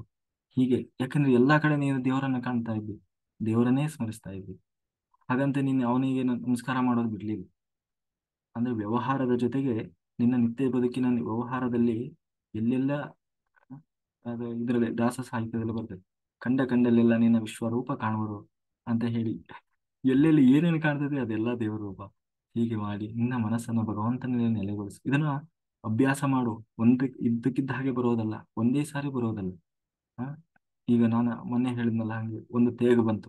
ಅವು ಏನೋ ಏನೇನೋ ಹೇಳ್ತೀವಿ ನಾವು, ಸಾರಿ ಅಂತೀವಿ ಕೆಲವೊಮ್ಮೆ. ಆ ಅಥವಾ ಅದಕ್ಕೆ ಕೆಲವರು ಅಯ್ಯೋ ಅನ್ಬೋದು, ಯಪ್ಪ ಅನ್ಬೋದು, ಅಮ್ಮ ಅವ್ವ ಏನೇನೋ ಹೇಳ್ಬೋದು. ಅಲ್ಲಿ ಆ ಏನೋ ದೇವರ ಸ್ಮರಣೆ ಮಾಡೋದನ್ನ ಕಲಿ. ಕೃಷ್ಣ ಅನ್ನ ಸಾಕು. ಏನೋ ಒಂದು ತೇಗು ಬಂತು, ಕೃಷ್ಣ ಅನ್ನು. ಬಿಕ್ಕಳಿಕೆ ಬಂತು, ಕೃಷ್ಣ ಅನ್ನು. ಕೆಮ್ಮು ಬಂತು, ಒಂದು ಸೀನ್ ಬಂತು, ಅಲ್ಲಿ ಕೃಷ್ಣ ಅನ್ನು. ಆ ಸೀನು ಕೂಡ ವ್ಯರ್ಥ ಆಗೋಲ್ಲ. ಒಂದು ತೇಗು ಕೂಡ ವ್ಯರ್ಥ ಆಗಲ್ಲ. ಆ ಒಂದು ಏನಂತೀವಿ, ಆ ಒಂದು ಕೆಮ್ಮು ಕೂಡ ವ್ಯರ್ಥ ಆಗಲ್ಲ. ಯಾಕೆಂದ್ರೆ ಕೆಮ್ಮಿದಾಗ ಅಲ್ಲಿ ದೇವರ ಸ್ಮರಣೆ ಮಾಡಿದಿಲ್ಲ, ಆ ಕೆಮ್ಮು ವೇಸ್ಟ್ ಆಗ್ಲಿಲ್ಲ. ಅಲ್ಲೂ ವ್ಯರ್ಥ ಆಗ್ಲಿಲ್ಲ. ಹಾಗೆ ಆ ರೀತಿ ಪ್ರಾಕ್ಟೀಸ್ ಮಾಡು. ಒಂದೇ ಸರಿ ಬರೋದಲ್ಲ ಅದು, ಮತ್ತೆ ಅದನ್ನು ಅಭ್ಯಾಸ ಮಾಡು. ಕುಂತಾಗ, ನಿಂತಾಗ, ಎದ್ದಾಗ, ಬಿದ್ದಾಗ, ನೀರು ಕುಡಿಯುವಾಗ, ಏನೋ ಆತಂಕಕ್ಕೆ ಒಳಗಾದಾಗ, ಖುಷಿಯಾದಾಗ, ನಕ್ಕಾಗ ಎಲ್ಲ ಕಡೆ ದೇವರ ಸ್ಮರಣೆ ಮಾಡು. ಹಾ, ಅದನ್ನು ಅಭ್ಯಾಸ ಮಾಡು. ಹಾಗೆ ನಿನಗೆ ಎಲ್ಲಕ್ಕಿಂತ ದೊಡ್ಡ ವಸ್ತು ಭಗವಂತ ಇದ್ದಾನಪ್ಪ. ಬದುಕಿನ ಸಾರ ಸರ್ವಸ್ವವೂ ಅದು ಭಗವಂತನೇ ಆಗಿದ್ದಾನೆ. ನಿರಂತರ ಚಿಂತನೆಯ ವಸ್ತು ಭಗವಂತನಾಗಿರಲಿ. ನಿನ್ನ ಬದುಕಿನ ಒಂದೊಂದು ಕ್ರಿಯೆಯು ಭಗವಂತನ ಆರಾಧನೆ ಆಗಲಿ. ಬೆಳಗ್ಗೆ ಎದ್ದು ರಾತ್ರಿ ಮಲಗುವವರೆಗೆ ಏನೆಲ್ಲಾ ಮಾಡ್ತೀಯ, ಅದೆಲ್ಲ ದೇವರ ಪೂಜೆ ಅಂತಾನೆ ಮಾಡು. ಅದು ನಿನಗಾಗಿ ನೀನೇ ನಿನ್ನ ಸ್ವಾರ್ಥಕ್ಕಾಗಿಯೇ ಇರಬಹುದು, ಆದರೆ ಅದು ದೇವರದು ಅಂತ ತಿಳ್ಕೊ, ಅನುಸಂಧಾನ ಮಾಡು. ಆಗ ನೀನು ನನ್ನನ್ನೇ ಸೇರ್ತೀಯ. ನನ್ನನ್ನು ಸೇರಲೇಬೇಕು ಅಂತ ಹೇಳ್ತಾ ಇದ್ದೀನಿ. ಸೇರಲೇಬೇಕು ನೀನು, ಸೇರ್ತೀಯ. ಹೀಗೆ ಮೋಕ್ಷ ಸಾಧಕವಾದ ಉಪಾಸನೆಯನ್ನು ಕೃಷ್ಣ ವಿವರಿಸಿ 9ನೇ ಅಧ್ಯಾಯವನ್ನು ಪರಿಸಮಾಪ್ತಿ ಮಾಡ್ತಾ ಇದ್ದಾನೆ. ಈಗ 10ನೇ ಅಧ್ಯಾಯ. ಅಲ್ಲಿ ಇದನ್ನೆಲ್ಲ ಕೇಳಿದಂತ ಅರ್ಜುನನಿಗೆ ಬಹಳ ಉತ್ಸಾಹ ಶುರುವಾಗ್ತದೆ. ಏನು ಇಷ್ಟೊಂದು ಎಲ್ಲ ದೇವರು ಪಡೆಯೋದು ಎಷ್ಟು ಸುಲಭ ಇದೆ, ಇಷ್ಟೊಂದು ದೊಡ್ಡವನಿದ್ದಾನಲ್ಲ ಅಂತ ಹೇಳಿ ಅವನಿಗೆ ಇನ್ನೂ ಜಾಸ್ತಿ ತಿಳ್ಕೊಳ್ಬೇಕು ದೇವರ ಬಗ್ಗೆ ಅನ್ನುವ ಕುತೂಹಲ ಜಾಸ್ತಿ ಆಗ್ತದೆ. ಆಗ ಹ್ಮ್ ಕೃಷ್ಣ ಏನು ಹೇಳ್ತಾನೆ ಅಂದ್ರೆ, ಅದಕ್ಕೆ ಆತನಲ್ಲಿ ಅರಳಿದಂತಹ ಜ್ಞಾನ ತೃಷೆಯನ್ನ ನೋಡಿ, ಪೂರ್ಣ ನಿಷ್ಠೆಯನ್ನ ಗುರುತಿಸಿ ವಿಶೇಷವಾಗಿ ಆ ಆ, ಅವನಿಗೆ ಭಗವಂತ ಇನ್ನೂ ನನ್ನನ್ನು ಹೇಗೆ ಅಳವಡಿಸಿಕೊಳ್ಳಬೇಕು, ನನ್ನನ್ನು ಹೇಗೆ ಅನುಸಂಧಾನ ಮಾಡಬೇಕು, ಮತ್ತೆ ಇನ್ನೂ ಕೆಲವು ರಹಸ್ಯಗಳನ್ನ ಹೇಳ್ತೀನಿ ಕೇಳು ಅಂತ ಹೇಳಿ, ಕೆಲವು ಇನ್ನೂ ಆ, ಏನಂತೀವಿ, ಎಲ್ಲೂ ಹೇಳಲಾರದಂತಹ ರಹಸ್ಯಗಳನ್ನ ಕೃಷ್ಣ ಇಲ್ಲಿ ಹೇಳ್ತಾ ಇದ್ದಾನೆ.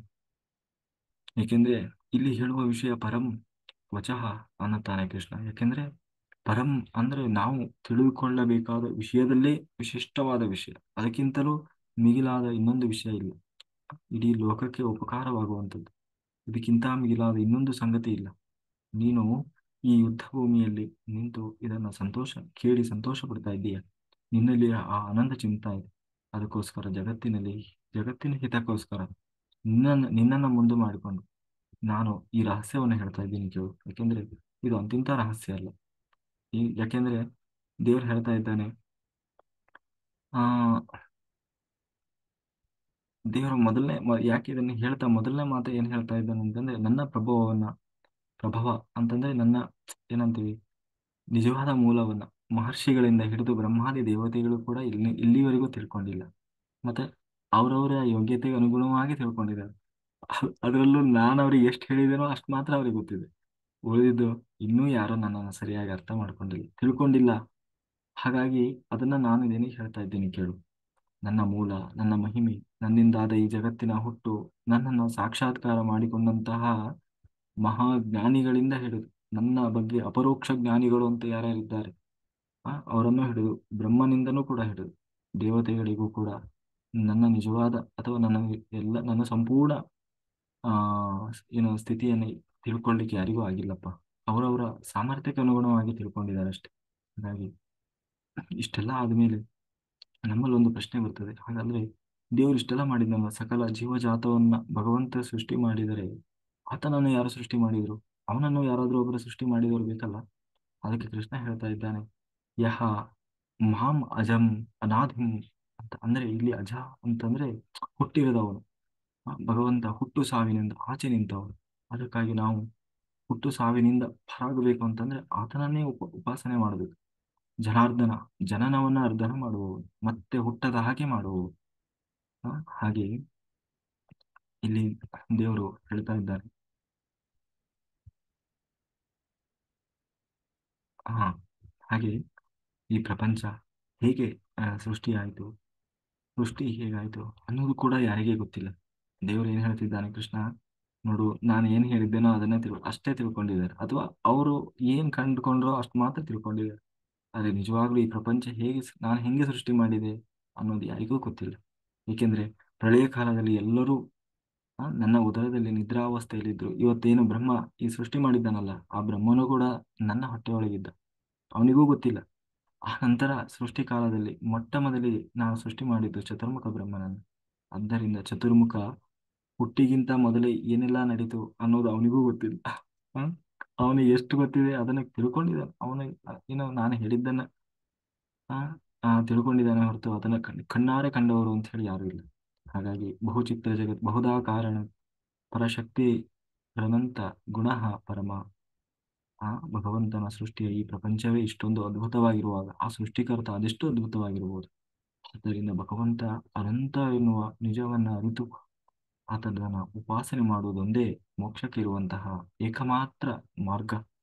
ಭಗವಂತ ನಮಗೆ ಈ ನಿಜವಾದ ಏನಂತೀವಿ ನಿಜವನ್ನ ಯಾರು ತಿಳಿತಾರೆ, ಅಸಮ್ಮೂಢ, ಆತ ಯಾವ ಭ್ರಮೆಗೂ ಒಳಗಾಗದೆ ಸದಾ ಎಲ್ಲರನ್ನೂ ಪ್ರೀತಿಸುತ್ತಾನೆ, ಎಲ್ಲರನ್ನೂ ಎಲ್ಲರಲ್ಲೂ ಭಗವಂತನನ್ನ ಕಾಣ್ತಾನೆ. ಈ ಸತ್ಯವನ್ನ ಅರಿತ ಸಾಧಕ ಸರ್ವ ಪಾಪಗಳಿಂದ ಪಾರಾಗ್ತಾನೆ ಅಂತ ಹೇಳಿ ಕೃಷ್ಣ ಇಲ್ಲಿ ಭರವಸೆ ಹೇಳ್ತಾ ಇದ್ದಾನೆ. ಹಾಗೆ ಭಗವಂತನ ಉಪಾಸನೆಯಲ್ಲಿ ನಾವು ತಿಳಿದಬೇಕಾದಂತ ಮುಖ್ಯವಾದ ಆ ವಿಚಾರ ಏನಪ್ಪಾ ಅಂದ್ರೆ, ಕೃಷ್ಣ ಇಲ್ಲಿ ಹೇಳ್ತಾ ಇದ್ದಾನೆ ನಮಗೆ ಆ ಏನಂತೀವಿ, ಇವತ್ತು ನಮ್ಮಲ್ಲೆಲ್ಲ ವಿಶೇಷವಾದ ಕೆಲವು ಗುಣಗಳಿದ್ದಾವಲ್ಲ, ಏನಂತೀವಿ, ಬುದ್ಧಿ, ಜ್ಞಾನ, ಅಸಮೋಹ, ಕ್ಷಮ, ಸತ್ಯ, ದಮಃ, ಶಮಃ, ಎಲ್ಲವನ್ನ ಕೊಡುವವನು ನಾನೇ ಆಗಿದ್ದೇನೆ. ಯಾರಲ್ಲೂ ಒಂದು ಒಳ್ಳೆ ಬುದ್ಧಿ ಇದೆ ಅಂತಂದ್ರೆ ಆ ಬುದ್ಧಿ ಅವನ ಬುದ್ಧಿ ಅಲ್ಲ, ಮತ್ತೆ ಆ ಬುದ್ಧಿ ಕೊಟ್ಟವನು ನಾನು. ಯಾರಲ್ಲ ಬಹಳ ಒಳ್ಳೆ, ಎಂತ ಜ್ಞಾನ ಅಪ್ಪ, ಏನ್ ನಾಲೆಜ್ ಇದೆ ಅವರಿಗೆ, ಆ ಜ್ಞಾನ ಯಾರದ್ದು? ನಾನೇ, ನಾನು ಕೊಟ್ಟಿದ್ದು, ನಾನೇ ಆ ಜ್ಞಾನ ರೂಪದಿಂದ ನಾನು ಒಳಗಿದ್ದೇನೆ. ಹ ಹಾಗಾಗಿ ಎಲ್ಲವನ್ನ ಕೊಡುವವನು ನಾನೇ ಆಗಿದ್ದೇನೆ. ಕೆಲವರಿಗೆ ತುಂಬಾ ಬುದ್ಧಿವಂತರು ಎನ್ನುವ ಭ್ರಮೆ ಇರ್ತದೆ, ಆದರೆ ಆ ಬುದ್ಧಿಶಕ್ತಿಯನ್ನ ಕರುಣಿಸಿದ ಭಗವಂತ ಅನ್ನೋ ಸತ್ಯ ತಿಳಿದಿರೋನು. ಅದಕ್ಕೆ ಕೃಷ್ಣ ಹೇಳ್ತಾ ಇದ್ದಾನೆ, ನಿನಗೆ ಬುದ್ಧಿ ಕೊಡುವವನು ನಾನು, ಜ್ಞಾನ ಕೊಡುವವನು ಎಲ್ಲವೂ ನಾನೇ. ಇಲ್ಲಿ ಜ್ಞಾನ ಅಂದ್ರೆ ಒಂದು ವಸ್ತುವಿನ ಅರಿವು, ಬುದ್ಧಿ ಅಂದ್ರೆ ಏನು ಮಾಡಬೇಕು ಏನು ಮಾಡಬಾರದು ಅನ್ನುವ ವಿವೇಕ. ಆಯ್ತು. ಹಾಗಾಗಿ ಜ್ಞಾನ ಸಂಪಾದನೆ ಒಂದೇ ಇದ್ರೆ ಸಾಲದು, ಬುದ್ಧಿಯೂ ಇರಬೇಕು. ಬರೀ ಬುದ್ಧಿ ಇದ್ರೆ ಸಾಲದು, ಆ ವಸ್ತುವಿನ ಬಗ್ಗೆ ಜ್ಞಾನವೂ ಇರಬೇಕು. ಎರಡೂ ಇದ್ದಾಗ ಮಾತ್ರ ಅದು ಒಂದು ಪರಿಪೂರ್ಣತೆ ಆಗ್ಲಿಕ್ಕೆ ಸಾಧ್ಯ. ಬಹಳ ತಿಳ್ಕೊಂಡಿದ್ದಾನೆ ಆದ್ರೆ ಕಾಮನ್ ಸೆನ್ಸೇ ಇಲ್ಲ, ಏನ್ ಮಾಡಬೇಕು ಏನ್ ಮಾಡಬಾರ್ದು ಗೊತ್ತಿಲ್ಲ. ತಿಳ್ಕೊಂಡು ಏನ್ ಮಾಡ್ತೀರಿ? ಹಾಗೆ ಬರೀ ಜ್ಞಾನ ಇದ್ರೂ ಸಾಲದು, ಬುದ್ಧಿ ಅನ್ನೋದು ಕೂಡ ಬಹಳ ಮುಖ್ಯ ಆಗ್ತದೆ. ಅದಕ್ಕೆ ದೇವರು ಹೇಳ್ತಾ ಇದ್ದಾನೆ, ಬುದ್ಧಿ ಆ ಒಂದೊಂದು ಏನು ಜ್ಞಾನ, ಆ, ಜ್ಞಾನ, ಬುದ್ಧಿ ಮತ್ತೆ ಪ್ರತಿಯೊಂದನ್ನು ಕೂಡ ಆ ಅದರ ಮಹತ್ವವನ್ನು ಹೇಳ್ತಾ ಇದ್ದಾನೆ. ಬುದ್ಧಿ ಜ್ಞಾನದ ಜೊತೆಗೆ ಯಾವುದೇ ಸಂಶಯವಿಲ್ಲದೆ ಸತ್ಯವನ್ನ ತಿಳಿಯುವ ಗ್ರಹಶಕ್ತಿ. ಅಸಮೋಹ, ಅಸಮೋಹ ಅಂದ್ರೆ ಇದರಲ್ಲಿ ಏನಂತೀವಿ, ಅದೇ ಬುದ್ಧಿ ಜ್ಞಾನದ ಜೊತೆಗೆ ಯಾವುದೇ ಸಂಶಯವಿಲ್ಲದೆ ಸತ್ಯವನ್ನ ತಿಳ್ಕೊಳ್ಳೋದು, ಅದೇ ಮೋಹ, ಮೋಹಗೊಳ್ಳಬಾರದು. ಅಂದ್ರೆ ಯಾವ್ಯಾವ್ದು ತಪ್ಪು ತಪ್ಪು ತಿಳ್ಕೊಂಡು ಅದೇ ಸತ್ಯ ಅಂತ ಭ್ರಮಿಸುವುದು, ಹಾ, ಅದಿರಬಾರ್ದು. ಅದ ಅದಾಗಬಾರದು ಅಂತಂದ್ರೆ ಆ ಅಸಮೋಹವನ್ನು ನಾನೇ ಕೊಡುವುದು. ಹಾಗಾಗಿ ಈ ಮೂರು ಒಬ್ಬ ಆ ದೇವರ ಉಪಾಸನೆಯಲ್ಲಿ ಆಧಾರ ಸ್ತಂಭಗಳಿದ್ದ ಹಾಗೆ. ನಾಲ್ಕನೇ ಗುಣ ಕ್ಷಮ, ಇದು ಅತ್ಯಂತ ದೊಡ್ಡ ಗುಣ. ಯಾರಾದರೂ ನಮ್ಮನ್ನ ಟೀಕೆ ಮಾಡಿದರೆ ಆ ಟೀಕೆಯಲ್ಲಿ ನಮ್ಮನ್ನ ನಾವು ತಿದ್ದಿಕೊಳ್ಳುವ ಅಂಶ ಇದ್ರೆ ತಿದ್ಕೊಳ್ಬೇಕು. ಅದು ಬಿಟ್ಟು, ಅಥವಾ ಒಂದ್ ವೇಳೆ ಇಲ್ಲಪ್ಪ, ಒಂದ್ ವೇಳೆ ಅವರು ನಮ್ಮ ಮೇಲಿನ ಹೊಟ್ಟೆ ಕಿಚ್ಚಿನಿಂದಲೋ ಅಸೂಯೆಯಿಂದಲೋ ಟೀಕೆ ಮಾಡ್ತಾ ಇದ್ದಾರೆ ಅಂತಂದ್ರೆ ಅದನ್ನ ಪ್ರತಿಕಾರ ತೀರಿಸಿಕೊಳ್ಳಿಕ್ಕೆ ನಿಲ್ಬಾರ್ದು, ಅದನ್ನ ಅಲ್ಲೇ ಬಿಟ್ಟು ಬಿಡಬೇಕು. ಹ? ಅದು ಕ್ಷಮ, ಏನು, ಅದು ಆ ಏನಂತೀವಿ, ಕ್ಷಮಾಗುಣ. ಐದನೇ ಗುಣ ಸತ್ಯಂ. ಸತ್ಯಂ ಅಂದ್ರೆ ಪ್ರಾಮಾಣಿಕತೆ. ನಮ್ಮಲ್ಲಿ ಯಾರೋ ಇದನ್ನ ಇದರಲ್ಲಿ ಬರ್ತದೆ, ಏನಂತೀವಿ, ಆ ಇಂಟಿಗ್ರಿಟಿ ಅಂತ ಹೇಳಿ. ಇಂಟಿಗ್ರಿಟಿ ಅಂತಂದ್ರೆ ಆ ಉದಾಹರಣೆಗೆ ಈಗ ಎಲ್ಲರೂ ನೋಡುವಾಗ ನಾವು ಏನಂತೀವಿ, ಪ್ರಾಮಾಣಿಕತೆ ಇರುವ ಅದು ಬೇರೆ, ಯಾರು ನೋಡ್ತಾ ಇಲ್ಲ. ಒಂದ್ ವೇಳೆ ತಪ್ಪು ಮಾಡಿದ್ರು ಅದು ಯಾರಿಗೂ ಗೊತ್ತೂ ಆಗಲ್ಲ, ಅಂತಹ ಸಮಯದಲ್ಲೂ ಪ್ರಾಮಾಣಿಕತೆಯನ್ನು ತೋರಿಸ್ಬೇಕು, ಅದು ನಿಜವಾದ ಸತ್ಯ. ಎದುರುಗಡೆ ಎಲ್ಲರೂ ನೋಡ್ತಾ ಇದ್ದಾರೆ, ಉದಾಹರಣೆಗೆ ಯಾರೋ ಅಲ್ಲಿ ಪೊಲೀಸ್ ನಿಂತಿದ್ದಾರೆ ಆಯ್ತಾ, ಟ್ರಾಫಿಕ್ ಪೊಲೀಸ್ ನಿಂತಿದ್ದಾರೆ ಅಂತ ಹೇಳಿ ಹೆಲ್ಮೆಟ್ ಹಾಕೊಂಡು ಹೋಗೋದು, ಅದು ಏನೋ ಹೆಲ್ಮೆಟ್ ಹಾಕೊಂಡು ಹೋಗೋದು ಅಥವಾ ಫೈನ್ ಹಾಕ್ತಾರೆ, ಫೀಸ್ ಹಾಕ್ತಾರೆ ಅಂತ ಹೇಳಿ ಹೆಲ್ಮೆಟ್ ಹಾಕೊಂಡು ಎಲ್ಲ ಹೋಗೋದು, ಅದು ಒಂದ್ ರೀತಿ ಸಿನ್ಸಿಯಾರಿಟಿನೇ, ಇಲ್ಲ ಅಂತಲ್ಲ. ಆದ್ರೆ ಅಲ್ಲಿ ಯಾರು ಹಿಡಿಯೋಲ್ಲ, ಫೈನ್ ಹಾಕಲ್ಲ. ಅಲ್ಲಿ ಪೊಲೀಸ್ ನಿಂತಿಲ್ಲ, ಆದ್ರೂ ಕೂಡ ಸಿನ್ಸಿಯರ್ ಆಗಿ ಅದನ್ನು ಫಾಲೋ ಮಾಡೋದಿದೆ, ಅದು ನಿಜವಾದ ಸತ್ಯವಾಗ್ತದೆ, ಅದು ನಿಜವಾದ ಪ್ರಾಮಾಣಿಕತೆ ಆಗುತ್ತೆ. ಅಂದ್ರೆ ಯಾರು ನಮ್ಮನ್ನ ನೋಡದೇ ಇರುವಾಗಲೂ ಕೂಡ ಅದನ್ನು ನಾವು ಕಾಪಾಡಿಕೊಳ್ಬೇಕು, ಅದನ್ನು ಇಂಟೆಗ್ರಿಟಿ ಅಂತ ಹೇಳ್ತಾರೆ. ಹಾಗೆ ಒಬ್ಬ ವ್ಯಕ್ತಿ ಆ ಆ ರೀತಿಯ ಸತ್ಯವನ್ನ ಅಥವಾ ಸತ್ಯವನ್ನು ನಾವು ಪ್ರಾಮಾಣಿಕತೆಯನ್ನ ಮೈಗೂಡಿಸಿಕೊಂಡಿರ್ಬೇಕು. ಎರಡನೆಯದಾಗಿ ದಮ. ದಮ ಅಂದ್ರೆ ಇಂದ್ರಿಯಗಳನ್ನು ನಿಗ್ರಹಿಸುವ ಶಕ್ತಿ. ಹಾಗಾಗಿ ನಮ್ಮನ್ನು ಬೇಡವಾಗಿರುವಂತಹ ವಿಷಯ ಕಡೆ ನಮ್ಮ ಮನಸ್ಸು ಸೆಳಿತಾ ಇರ್ತದೆ, ಅಥವಾ ನೋಡಬಾರದನ್ನು ನೋಡ್ಬೇಕು ಅನಿಸ್ತದೆ, ಕೇಳಬಾರದನ್ನು ಕೇಳಬೇಕು ಅನಿಸ್ತದೆ. ಇಂದ್ರಿಯಗಳು ನಮಗೆ ಒಳ್ಳೇದೋ ಕೆಟ್ಟದೋ ಅಂತ ಅದು ಯೋಚನೆ ಮಾಡಲ್ಲ, ಬದಲಾಗಿ ಅದಕ್ಕೆ ಹಿತ ಸಿಗ್ತಾ ಇದೆಯಾ ಆ ಕಡೆ ಗಮನ ಹರಿಸ್ತಾ ಇರ್ತದೆ. ಆದ್ರೆ ಅದನ್ನು ನಿರ್ಧರಿಸಬೇಕು ಅಂತಂದ್ರೆ ದಮ, ಆ ದಮ ರೂಪ ನಾನಾಗಿದ್ದೇನೆ. ಇನ್ನು ಶಮ, ಶಮ ಅಂತಂದ್ರೆ ಮನಸ್ಸನ್ನ ಶಾಂತವಾಗಿಟ್ಕೊಳ್ಳೋದು. ಹ? ನಾವೆಲ್ಲರೂ ಅಶಾಂತಿಯಿಂದಲೇ ಇರ್ತೇವೆ ದಿನನಿತ್ಯ. ಬರೀ ಒಂದಲ್ಲ ಒಂದು ವಿಚಾರ, ಅಯ್ಯೋ ಅದು ಹಂಗಾಯ್ತು, ಅಯ್ಯೋ ಅದು ಹಿಂಗಾಯ್ತು, ಅಲ್ಲಿ ಹೋಗ್ಬೇಕಿತ್ತು, ಇಲ್ಲಿ ಹೋಗ್ಬೇಕು, ಅವ್ರು ಹಂಗಂದ್ರೆ ಹಿಂಗಂದ್ರೆ, ನನಗೆ ಅದ್ರದ್ದು ಟೆನ್ಷನ್ ಇದ್ರದ್ದು ಟೆನ್ಷನ್ ಅಂತ ಹೇಳಿ ಬರೀ ಅಶಾಂತಿ ಟೆನ್ಷನ್ ಅಲ್ಲೇ ಇರ್ತಾರೆ. ಹಾಗೆ ಏನೇ ಆಗ್ಲಿ ಆರಾಮಾಗಿರ್ಬೇಕು, ಕೂಲ್ ಆಗಿ, ದೇವರಿದ್ದಾನೆ ಎಲ್ಲ ನೋಡ್ಕೊಳ್ತಾನೆ ಅಂತ ಹೇಳಿ. ಹಾಗೆ ಕೃಷ್ಣ ಹೇಳ್ತಾ ಇದ್ದಾನೆ ನೋಡು, ಸುಖ ದುಃಖ ಹುಟ್ಟು ಸಾವು ಭಯ ಕೆಚ್ಚು ಎಲ್ಲ ಬಗೆಗಳು ನನ್ನಿಂದಲೇ ಉಂಟಾಗ್ತಾ ಇರೋದು. ಸುಖ ದುಃಖ ಎನ್ನುವುದು ದ್ವಂದ್ವ. ಜೀವನದಲ್ಲಿ ಎರಡು ಒಟ್ಟಿಗೆ ಇರ್ತವೆ, ಒಂದು ಮಾತ್ರ ಯಾರಿಗೂ ಇರೋಲ್ಲ. ಬರೀ ದುಃಖನೇ ಇದೆ ಅಂತ ಯಾರೂ ಇಲ್ಲ, ಬರೀ ಸುಖ ಅಂತ ಯಾರಿಗೂ ಇಲ್ಲ. ಒಂದರ ನಂತರ ಒಂದು ಬರ್ತಾನೆ ಇರ್ತದೆ. ಯಾರಿಗೂ ಸುಖವಿಲ್ಲದ ದುಃಖವಾಗಲಿ, ದುಃಖವಿಲ್ಲದ ಸುಖವಾಗಲಿ ಅಂತ ಹೇಳಿ ಯಾರಿಗೂ ಇಲ್ಲ. ಇದು ನಮ್ಮ ಜೀವನದಲ್ಲಿ ಹಗಲು ರಾತ್ರಿ ಇದ್ದ ಹಾಗೆ. ಈ ಸತ್ಯವನ್ನ ಯಾರು ತಿಳ್ಕೊಂಡಿರ್ತಾರೆ ಅವರು ದುಃಖ ಬಂದಾಗ ದುರ್ಬಲರಾಗಲ್ಲ, ಅದು ಬಹಳ ಸಂತೋಷ ಬಂದಾಗ ಮೈಮರೆಯೋಲ್ಲ.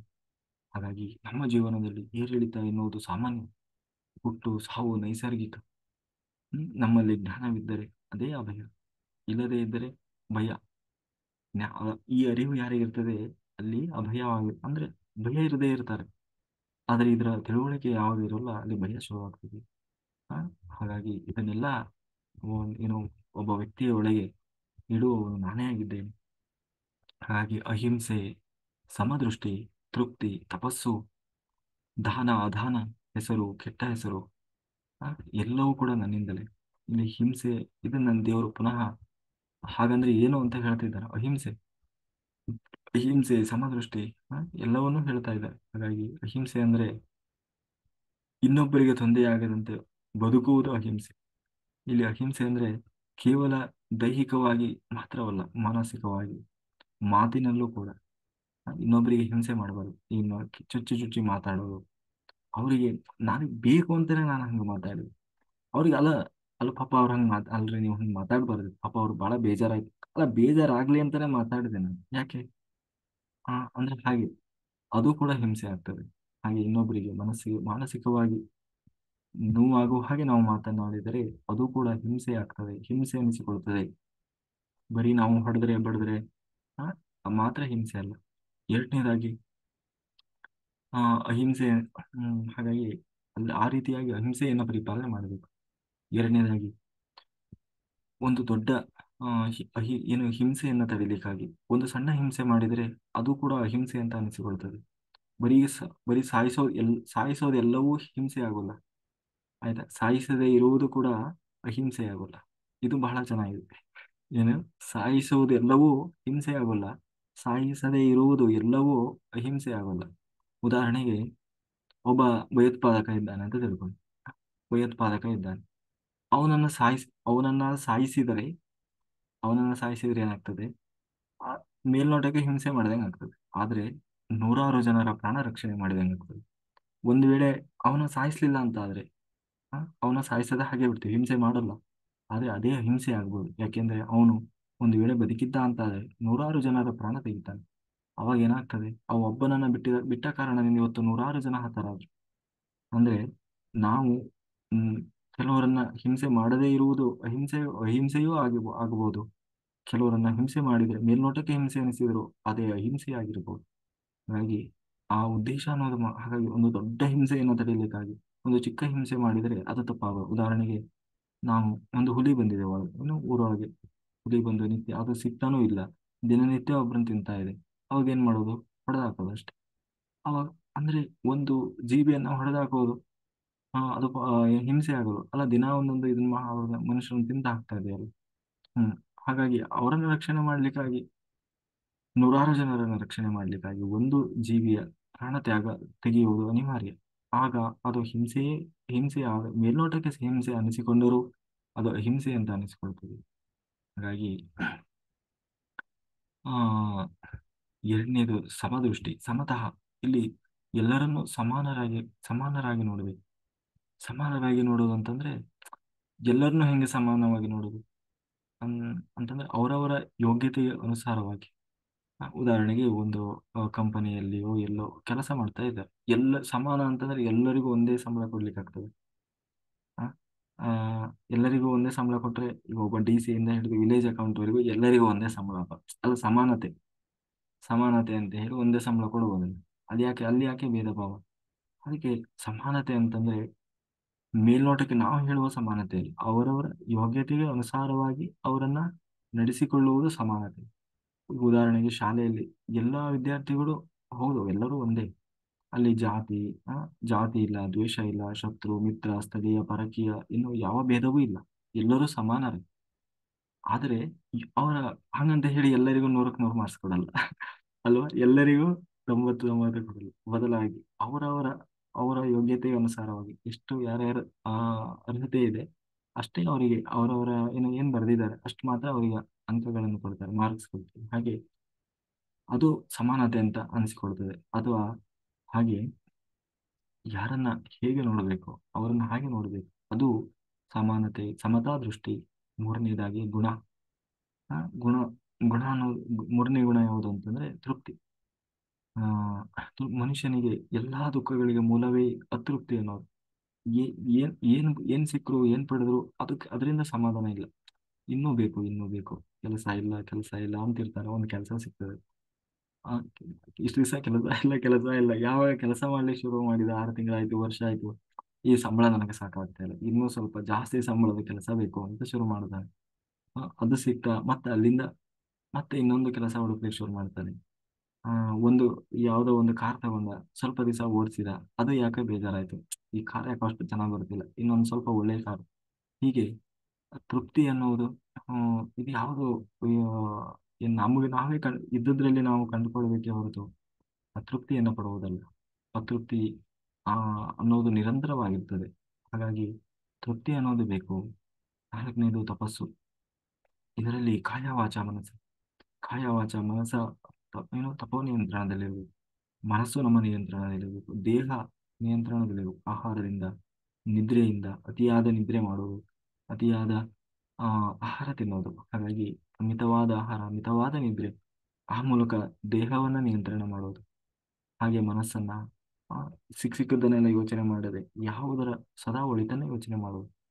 ಇನ್ನು ವಾಚ, ಒಳ್ಳೊಳ್ಳೆ ಮಾತಾಡೋದು, ಇನ್ನೊಬ್ಬರಿಗೆ ನೋವಾಗದ ಹಾಗೆ. ಹಾಗೆ ದಾನ, ಎಲ್ಲಿ ಯಾವರ ಅವಶ್ಯಕತೆ ಇದೆಯೋ ಅಲ್ಲಿ ಮಾತ್ರ ದಾನ ಕೊಡೋದು. ಸಿಕ್ಕವರಿಗೆ ಏನೇನೋ ಅಥವಾ ಅಪಾತ್ರರಿಗೆಲ್ಲ ದಾನ ಕೊಡೋದಲ್ಲ. ದಾನ ಅದಾನವೂ ಆಗಬಹುದು. ಅಂದ್ರೆ ಈ ಯಾರೋ ಒಬ್ಬ ಹಸಿದಿದ್ದಾನೆ, ಅವನಿಗೆ ಅನ್ನ ಕೊಟ್ಟಾಗ ನಿಜವಾಗ್ಲೂ ಅದು ಸಾರ್ಥಕವಾಗ್ತದೆ. ಅಲ್ಲಿ ಯಾರು ಅವನಿಗೆ ಈಗಷ್ಟೇ ಊಟ ಮಾಡಿ ಬಂದಾನ, ಅವನಿಗೆ ಕೊಟ್ರೆ ಅದು ಹೇಗೆ ಅದು ದಾನ ಆಗಲ್ಲ. ಎರಡನೇದಾಗಿ ನಮಗೆ ಬೇಡವಾದ ವಸ್ತುವನ್ನ ಇನ್ನೊಬ್ಬರಿಗೆ ಕೊಟ್ಟಾಗ ಅದು ದಾನ ಆಗಲ್ಲ. ಅಥವಾ ನಮ್ಮಲ್ಲಿ ಇದ್ದುದ್ರಲ್ಲೇ ನಮಗೆ ಆ ಬಳಸಿಕೊಂಡು, ಆದ್ರೆ ಅದರ ಅವಶ್ಯಕತೆ ಬೇರೆಯವರಿಗೂ ಇದೆ, ಅವಾಗ ನಮಗೆ ಅದರ ಅವಶ್ಯಕತೆ ಇದ್ದರೂ ಕೂಡ ಬೇರೆಯವರಿಗೂ ಅದರ ಅವಶ್ಯಕತೆ ಇದೆ ಅಂದಾಗ ಅದನ್ನು ಹಂಚಿ ನಾವು ಉಪಯೋಗಿಸಿಕೊಳ್ಳುವುದೇನಿದೆ ಅದು ನಿಜವಾಗಲೂ ದಾನ ಅನಿಸ್ಕೊಳ್ತದೆ. ಅಥವಾ ನಮ್ಮ ಹತ್ರ ಬೇಕಾದಷ್ಟು ಇದೆ, ಹಂಗಾಗಿ ಸ್ವಲ್ಪ ಅವರಿಗೂ ಕೊಡೋಣ, ಆಲ್ರೆಡಿ ಇದೆಯಲ್ಲ ನಮ್ಮ ಹತ್ರ, ಅದು ನಿಜವಾಗ್ಲೂ ಅದು ದಾನ ಅನಿಸಿಕೊಳ್ಳುವುದಿಲ್ಲ.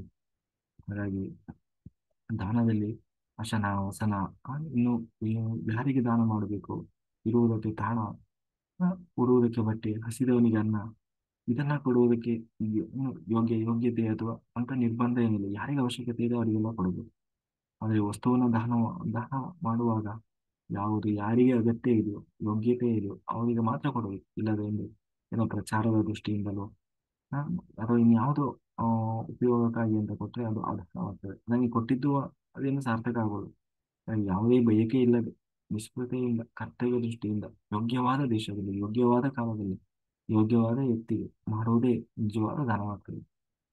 ಕೊನೆಯದಾಗಿ ಕೃಷ್ಣ ಹೇಳ್ತಾ ಇದ್ದಾರೆ ಯಶಃ ಅಂತಂದ್ರೆ ಒಬ್ಬ ವ್ಯಕ್ತಿ ಆ, ಏನಂದ್ರೆ ಯಾವಾಗಲೂ ಕೆಟ್ಟದ್ದನ್ನೇ ಮಾಡ್ತಾ ಇರ್ತಾನೆ, ಆದ್ರೆ ಸಮಾಜದ ದೃಷ್ಟಿಯಲ್ಲಿ ಅವನು ಬಹಳ ಒಳ್ಳೆಯವನಾಗಿ ಬದುಕ್ತಾ ಇರ್ಬೋದು. ಎಲ್ಲರ ಕೈಯಲ್ಲೂ ಹೋಲಿಸ್ಕೊಳ್ತಾ ಇರ್ತಾನೆ, ಆದ್ರೆ ಒಳಗೆ ಏನೇನೋ ನಡೆಸ್ತಾ ಇರ್ತಾನೆ. ಇನ್ನೊಬ್ಬ ಪಾಪ ಬಹಳ ಒಳ್ಳೆ ಮನುಷ್ಯ, ಆದ್ರೆ ಅವನಿಗೆ ಕೆಟ್ಟ ಕೆಟ್ಟ ಅಪವಾದಗಳು ಬರ್ತವೆ. ಆ, ಹೀಗೆ ಈ ಇದು ಕೂಡ ಇದು ಅಂದ್ರೆ ತಪ್ಪು ಒಳಗಡೆಯಿಂದ ಎಲ್ಲ ಏನೇನೋ ನಡೆಸ್ತಾ ಇರ್ತಾನೆ, ತಪ್ಪು ಮಾಡ್ತಾ ಇರ್ತಾನೆ, ಆದ್ರೆ ಹೊರಗಡೆಯಿಂದ ಜನ ಅವನ ಬಹಳ ಒಳ್ಳೆಯವರು ಅಂತ ಹೇಳಿ ಅವನಿಗೆ ಜೈಕಾರ ಕೂಗ್ತಾ ಇರ್ತಾರೆ, ಅವನ ಮುಂದೆ ಫಾಲೋ ಮಾಡ್ತಾ ಇರ್ತಾರೆ. ಆದ್ರೆ ಇದು ನಿಜವಾದ ಯಶಸ್ಸಲ್ಲ. ಇನ್ನು ಕೆಲವರು ಪಾಪ ಬಹಳ ಒಳ್ಳೆಯವರು, ಬಹಳ ಒಳ್ಳೆ ಕೆಲಸ ಮಾಡ್ತಾ ಇರ್ತಾರೆ, ಆದ್ರೆ ಅವ್ರಿಗೆ ಅವರಿಗೆ ಕೆಟ್ಟ ಕೆಟ್ಟ ಅಪಮಾನ ಅಥವಾ ಅವಮಾನ ಆಗುವಂಥದ್ದು, ಅದು ಏನಂತೀವಿ, ಅಪಪ್ರಚಾರ ಆಗುವಂಥದ್ದು ಹೀಗೆಲ್ಲ ಆಗ್ಬೋದು. ಹಾಗಾದರೂ ಕೂಡ ಅವರ ಪಾಲಿಗೆ ಅದು ಯಶಸ್ಸೇ ಆಗಿರ್ತದೆ, ಯಶಃ. ಆದರೆ ಅಲ್ಲಿ ಅದನ್ನು ಪರಿಹಾರ ಮಾಡ್ಕೊಳ್ಬೇಕು ಅವರು.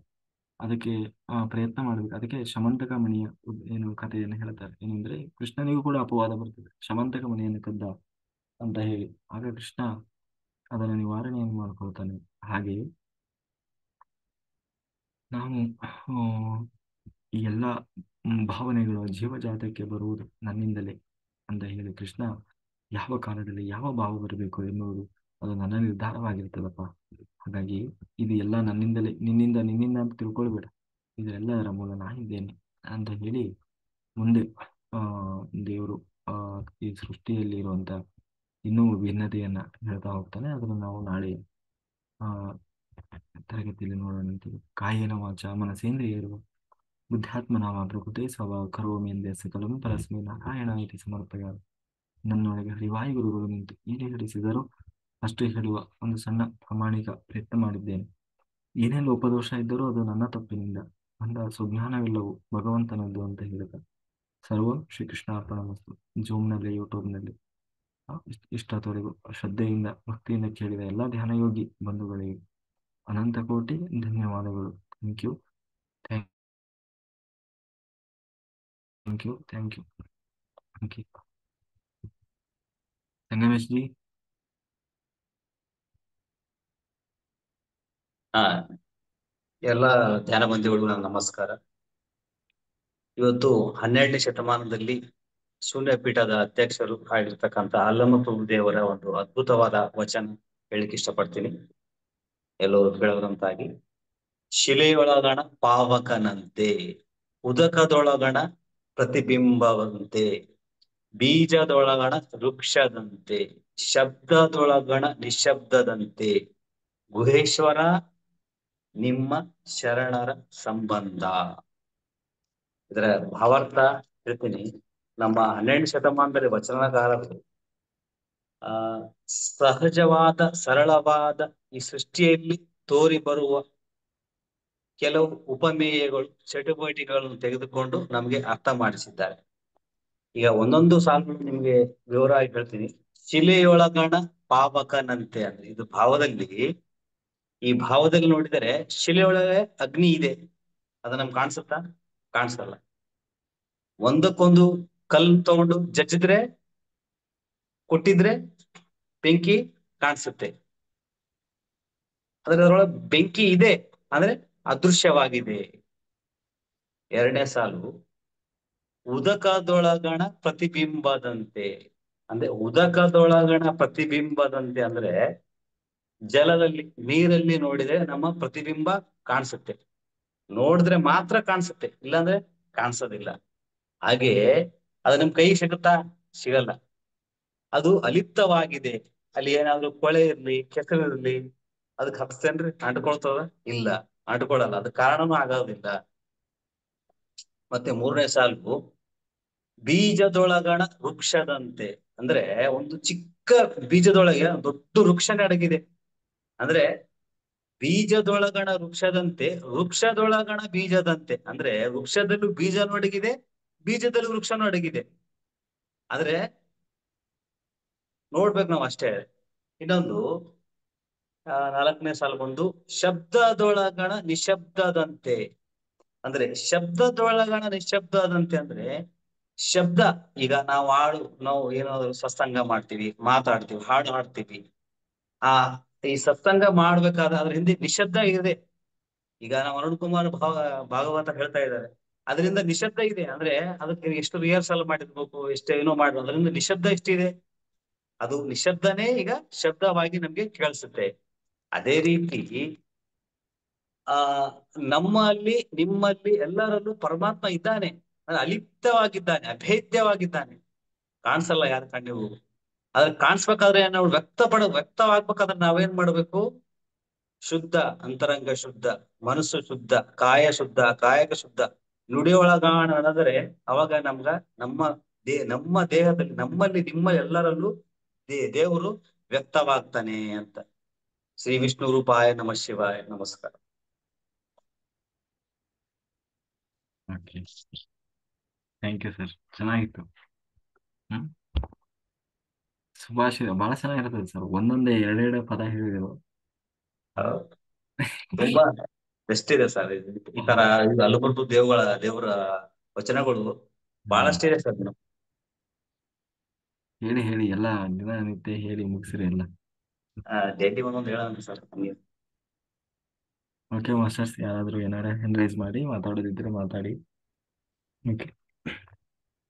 ಹ್ಮ್. ಯಾರಾದರೂ ಏನಾದರೂ ಎಕ್ಸ್ಪೀರಿಯನ್ಸ್ ಶೇರ್ ಮಾಡೋರಿದ್ರೆ ಮಾಡಿ. ಹೊಸದಾಗಿ ಯಾರಾದರೂ ಜಾಯ್ನ್ ಆಗಿದ್ರೆ ಆಯ್ತಾ, ಎಲ್ಲರೂ ಆರಾಮ್ಸೆ ಚೇರ್ ಮೇಲೆ ಕೂತ್ಕೊಂಡು ಧ್ಯಾನ ಮಾಡಿ. ಯೋಗ ನಿದ್ರೆ ಪ್ರಾಕ್ಟೀಸ್ ಮಾಡಿ. ಯೋಗ ನಿದ್ರೆ ಅಂದ್ರೆ ಚೇರ್ ಮೇಲೆ ಕೂತ್ಕೊಂಡು ನಿದ್ದೆ ಬಂದ್ರೆ ಎದ್ದು ಹೋಗಿ ಮಲ್ಕೋಬಾರ್ದು. ಆಯ್ತಾ. ಆ ಧ್ಯಾನ ಸ್ಥಿತಿಯಲ್ಲೇ ನಿದ್ರೆಗೆ ಜಾರಬೇಕು. ಆಮೇಲೆ ಅಂದ್ರೆ ಕ್ಲೆನ್ಸಿಂಗ್ ಅನ್ನೋದು ನಡೀತಾ ಇರ್ತದೆ, ಎನರ್ಜಿ ಜಾಸ್ತಿ ಇರ್ತದೆ, ನಿರಂತರವಾಗಿ ಎನರ್ಜಿ ಅನ್ನೋದು ಜಾಸ್ತಿ ಇರುತ್ತೆ. ಅವಾಗ ಏನಾಗ್ತದೆ, ಕ್ಲೆನ್ಸಿಂಗ್ ಆಗ್ತಾ ಇರುತ್ತೆ. ಆಮೇಲೆ ಏನು ತುಂಬಾ ಬಾಡಿಲಿ ಏನು ನಾಡಿ ಮಂಡಲ ಶುದ್ಧೀಕರಣ, ಇರಿಟೇಷನ್ ಆಗ್ತಾ ಇರ್ಬೋದು, ಕೈ ಎಳೆಯೋದು, ಕಾಲು ಹಿಡಿಯೋದು, ಕಾಲು ಸೆಳೆತ, ಇದ್ದಕ್ಕಿದ್ದ ಹಾಗೇನೆ ಆ ಏನಂತೀವಿ, ಆ, ಇಷ್ಟು ದಿನ ಇಲ್ಲದೆ ಇರೋ ನೋವುಗಳೆಲ್ಲ ಶುರು ಆಗ್ತವೆ. ಹಾ, ಸುಮ್ಮನೆ ಏನು ಆ ಥರ ಯಾವತ್ತೂ ನೋವು ಬಂದಿರಲ್ಲ, ಆದರೆ ನೋವುಗಳು ಶುರುವಾಗೋದು ಹೀಗೆಲ್ಲ ಆಗ್ತಾ ಇರ್ತದೆ. ಕೈ ಎಳೆಯೋದು, ಕಾಲು ಎಳೆಯೋದು, ಸೆಳೆತ, ಏನೇ ಈ ಒಬ್ಬೊಬ್ರು ಒಂದೊಂದು ರೀತಿ ಆಗ್ತವೆ ಅಂತ ಹೇಳ್ತಾರೆ. ಅದೆಲ್ಲ ಕಾರಣ ತಲೆನೋವು ಬರೋದು, ಹೀಲಿಂಗ್ ಆಗ್ತಾ ಇರ್ತದೆ. ತಲೆನೋವು ಬರೋದು, ತಲೆನೋವು, ತಲೆಭಾರ, ಅದಕ್ಕೆ ಬ್ಯಾಕ್ ತಲೆನೋವು ತಲೆಭಾರ ಅದು ಸ್ವಲ್ಪ ಅದೇ ಎನರ್ಜಿ ಜಾಸ್ತಿ ಇರ್ತದೆ. ಆಮೇಲೆ ಯಾರಿಗಾದ್ರೂ ಬಹಳ ಎನರ್ಜಿ ಜಾಸ್ತಿ ಆಯ್ತು ಅಂತ ಅನಿಸಿದೆ, ರಾತ್ರಿ ಧ್ಯಾನ ಮಾಡ್ತಾರೆ, ಇಷ್ಟೆಲ್ಲ ಮಾಡ್ತಾ ಇರೋದು ಎನರ್ಜಿಗಾಗಿ ಅಲ್ವಾ. ಎನರ್ಜಿ ಸ್ವಲ್ಪ ಜಾಸ್ತಿ ಆದ್ರೆ ತೊಂದರೆ ಇಲ್ಲ, ಎಂಜಾಯ್ ಮಾಡಿ. ಅವಾಗ ಏನ್ ಮಾಡ್ಬೇಕು, ತಲೆಗಿಲೆ ನಾವು ಬೆಳಗ್ಗೆ ಎಕ್ಸರ್ಸೈಸ್ ಹೇಳ್ಕೊಡ್ತೀವಲ್ಲ ಅದನ್ನ ಪ್ರಾಕ್ಟೀಸ್ ಮಾಡಿ. ಹಗಲು ನೀವು ಆರಾಮ್ಸೆ ಹಗಲು ಟೈಮಲ್ಲೂ ಕೂಡ, ಅಂದ್ರೆ ತಲೆನೆಲ್ಲ, ತಲೆ ಭಾರ ಅನ್ಸಿದ್ರೆ ಫುಲ್ ತಲೆ ಹಿಂಗೆ ವೈಬ್ರೇಟ್ ಮಾಡಬೇಕು. ನಿಮಗೆ ಬಾಡಿ ಯಾಕೋ ಹ್ಮ್ ಆ ಹಾ ಆಮೇಲೆ ಬಾಡಿ ಯಾಕೋ ನಿಮಗೆ ತುಂಬಾ ಭಾರ ಅನ್ನಿಸ್ತಾ ಇದೆ, ಅಥವಾ ಇರಿಟೇಟ್ ಆಗ್ತಾ, ಜಂಪಿಂಗ್ ಜಪಾಂಗ್ ಹೇಳ್ಕೊಟ್ಟಿದ್ದೀವಲ್ಲ, ಜಂಪಿಂಗ್ ಗೋಡೆಗಳ. ಅದು ಹಾ, ಬೆಳಗ್ಗೆ 5 ಗಂಟೆ ಎಕ್ಸರ್ಸೈಸ್ ಯಾರು ಮಿಸ್ ಮಾಡಬಾರ್ದು. ಇಲ್ಲಿ ತುಂಬಾ ಎನರ್ಜಿ ಇದೆ, ಎಲ್ಲಾರು ಮಾಡ್ಬೇಕು. ಅದ್ರಲ್ಲಿ ಎಷ್ಟು ಎನರ್ಜಿ ಇದೆ ಅಂದ್ರೆ ನಿಮ್ಮಲ್ಲಿ ಎಲ್ಲೋ ಒಂದ್ ಕಡೆ ಮೂಲೆಯಲ್ಲಿ ಸ್ಟೋರ್ ಆಗಿರ್ತಕ್ಕಂಥ ಎನರ್ಜಿ ನಿಮ್ಮ ದೇಹದಲ್ಲಿ ಟೋಟಲ್ ನಿಮ್ಮ ದೇಹದಲ್ಲಿ ಸ್ಪ್ರೆಡ್ ಆಗುತ್ತೆ. ಎಲ್ಲಾರು ಮಿಸ್ ಮಾಡಬೇಡಿ, ತುಂಬಾ ಚೆನ್ನಾಗಿದೆ ಯೋಗ ಎನರ್ಜಿ ಮಾಡ್ಬೇಕು. 5 ಗಂಟೆಯಿಂದ 6 ಗಂಟೆಗೆ ಯಾರು ಮಿಸ್ ಮಾಡಬೇಡಿ. ಇನ್ನೊಂದು ಈಗ ಓಪನ್ ಐ ಮೆಡಿಟೇಷನ್, ದೀಪ ಹಚ್ಚಿ, ಇದನ್ನು ತುಂಬಾ ಎನರ್ಜಿ ಇದೆ ನಿಮ್ಗೆ, ತುಂಬಾ ಎನರ್ಜಿನೇ ಕೊಡುತ್ತೆ. ಧ್ಯಾನದಲ್ಲಿ ಕಾಸ್ಮಿಕ್ ಎನರ್ಜಿಯನ್ನು ಸೆಳೆಯಕ್ಕೆ ಬಹಳ ಸಹಾಯ ಮಾಡುತ್ತೆ. ಯಾರು ಮಿಸ್ ಮಾಡಬೇಡಿ, ಮಾಡಿ. Okay sir. Allergy okay. Allergy allergy ಆಗೋದು ಅಂತೇನಿಲ್ಲ ಇಲ್ಲಿ. ಅದೇನಾದ್ರು ಇದ್ರೆ ಅದು ಕ್ಲಿಯರ್ ಆಗ್ತಾ ಇರ್ತದೆ ಅಷ್ಟೇ.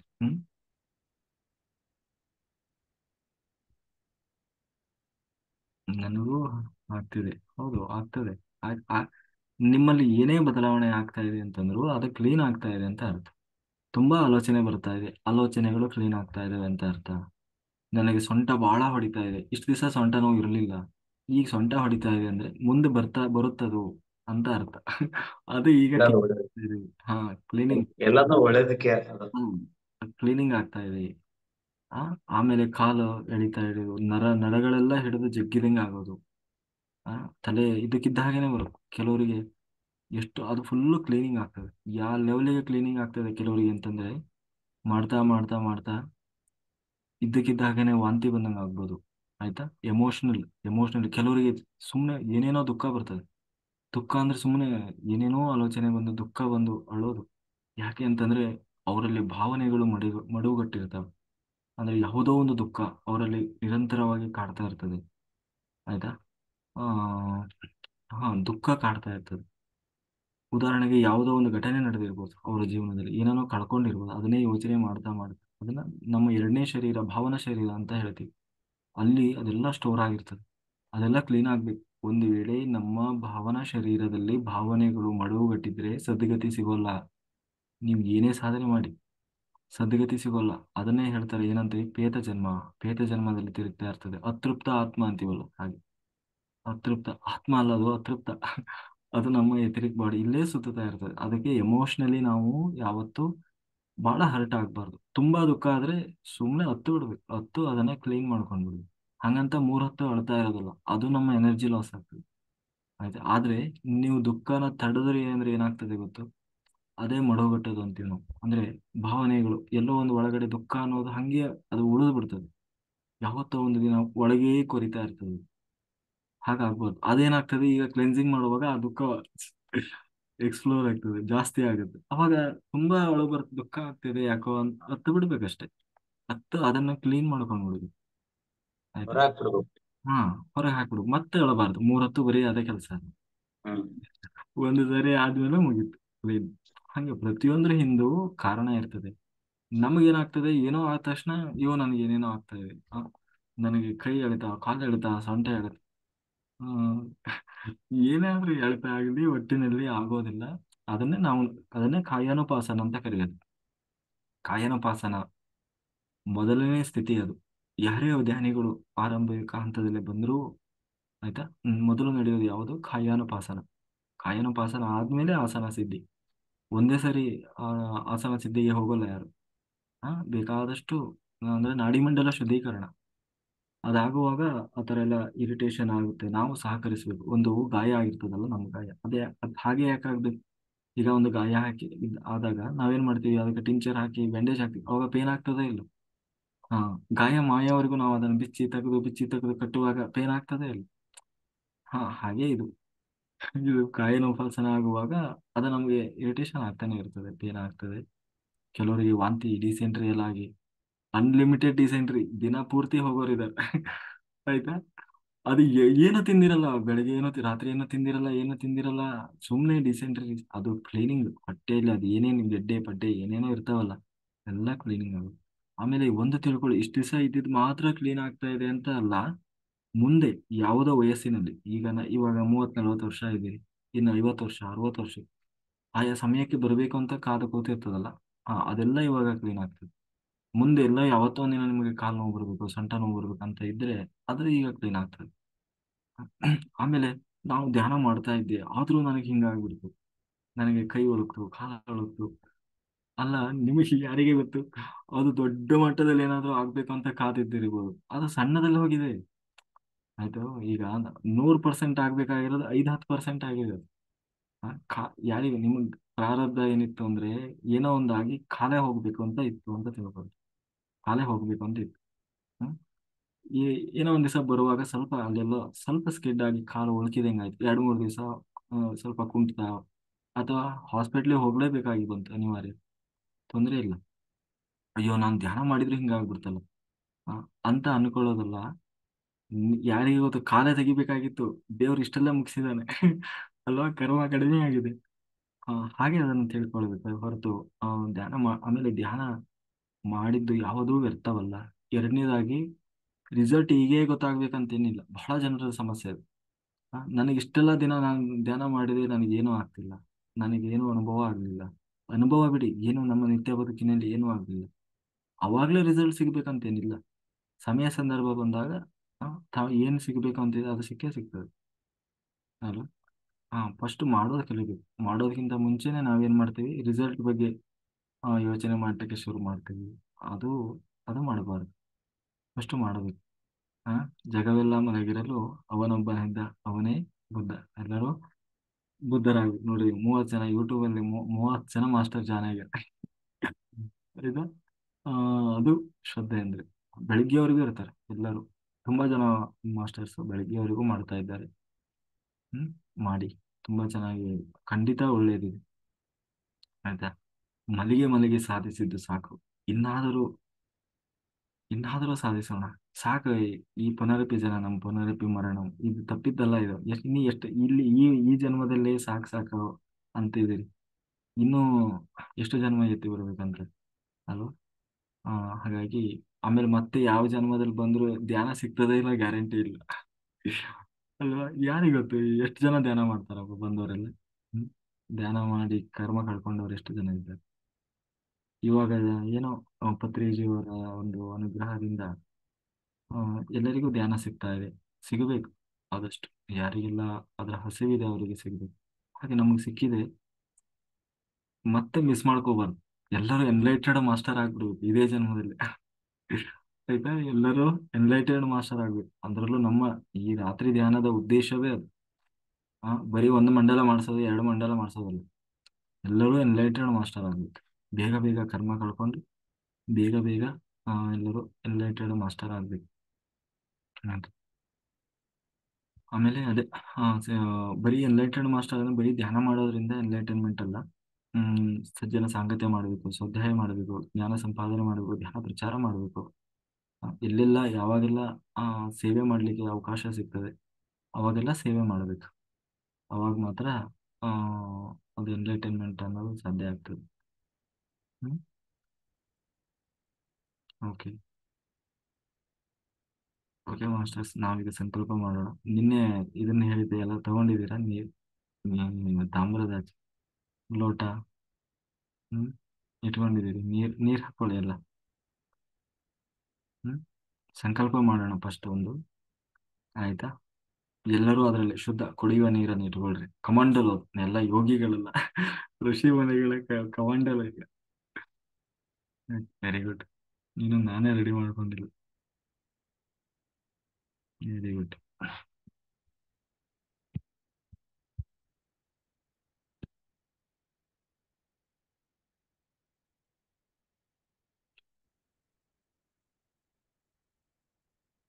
ಲೋಕ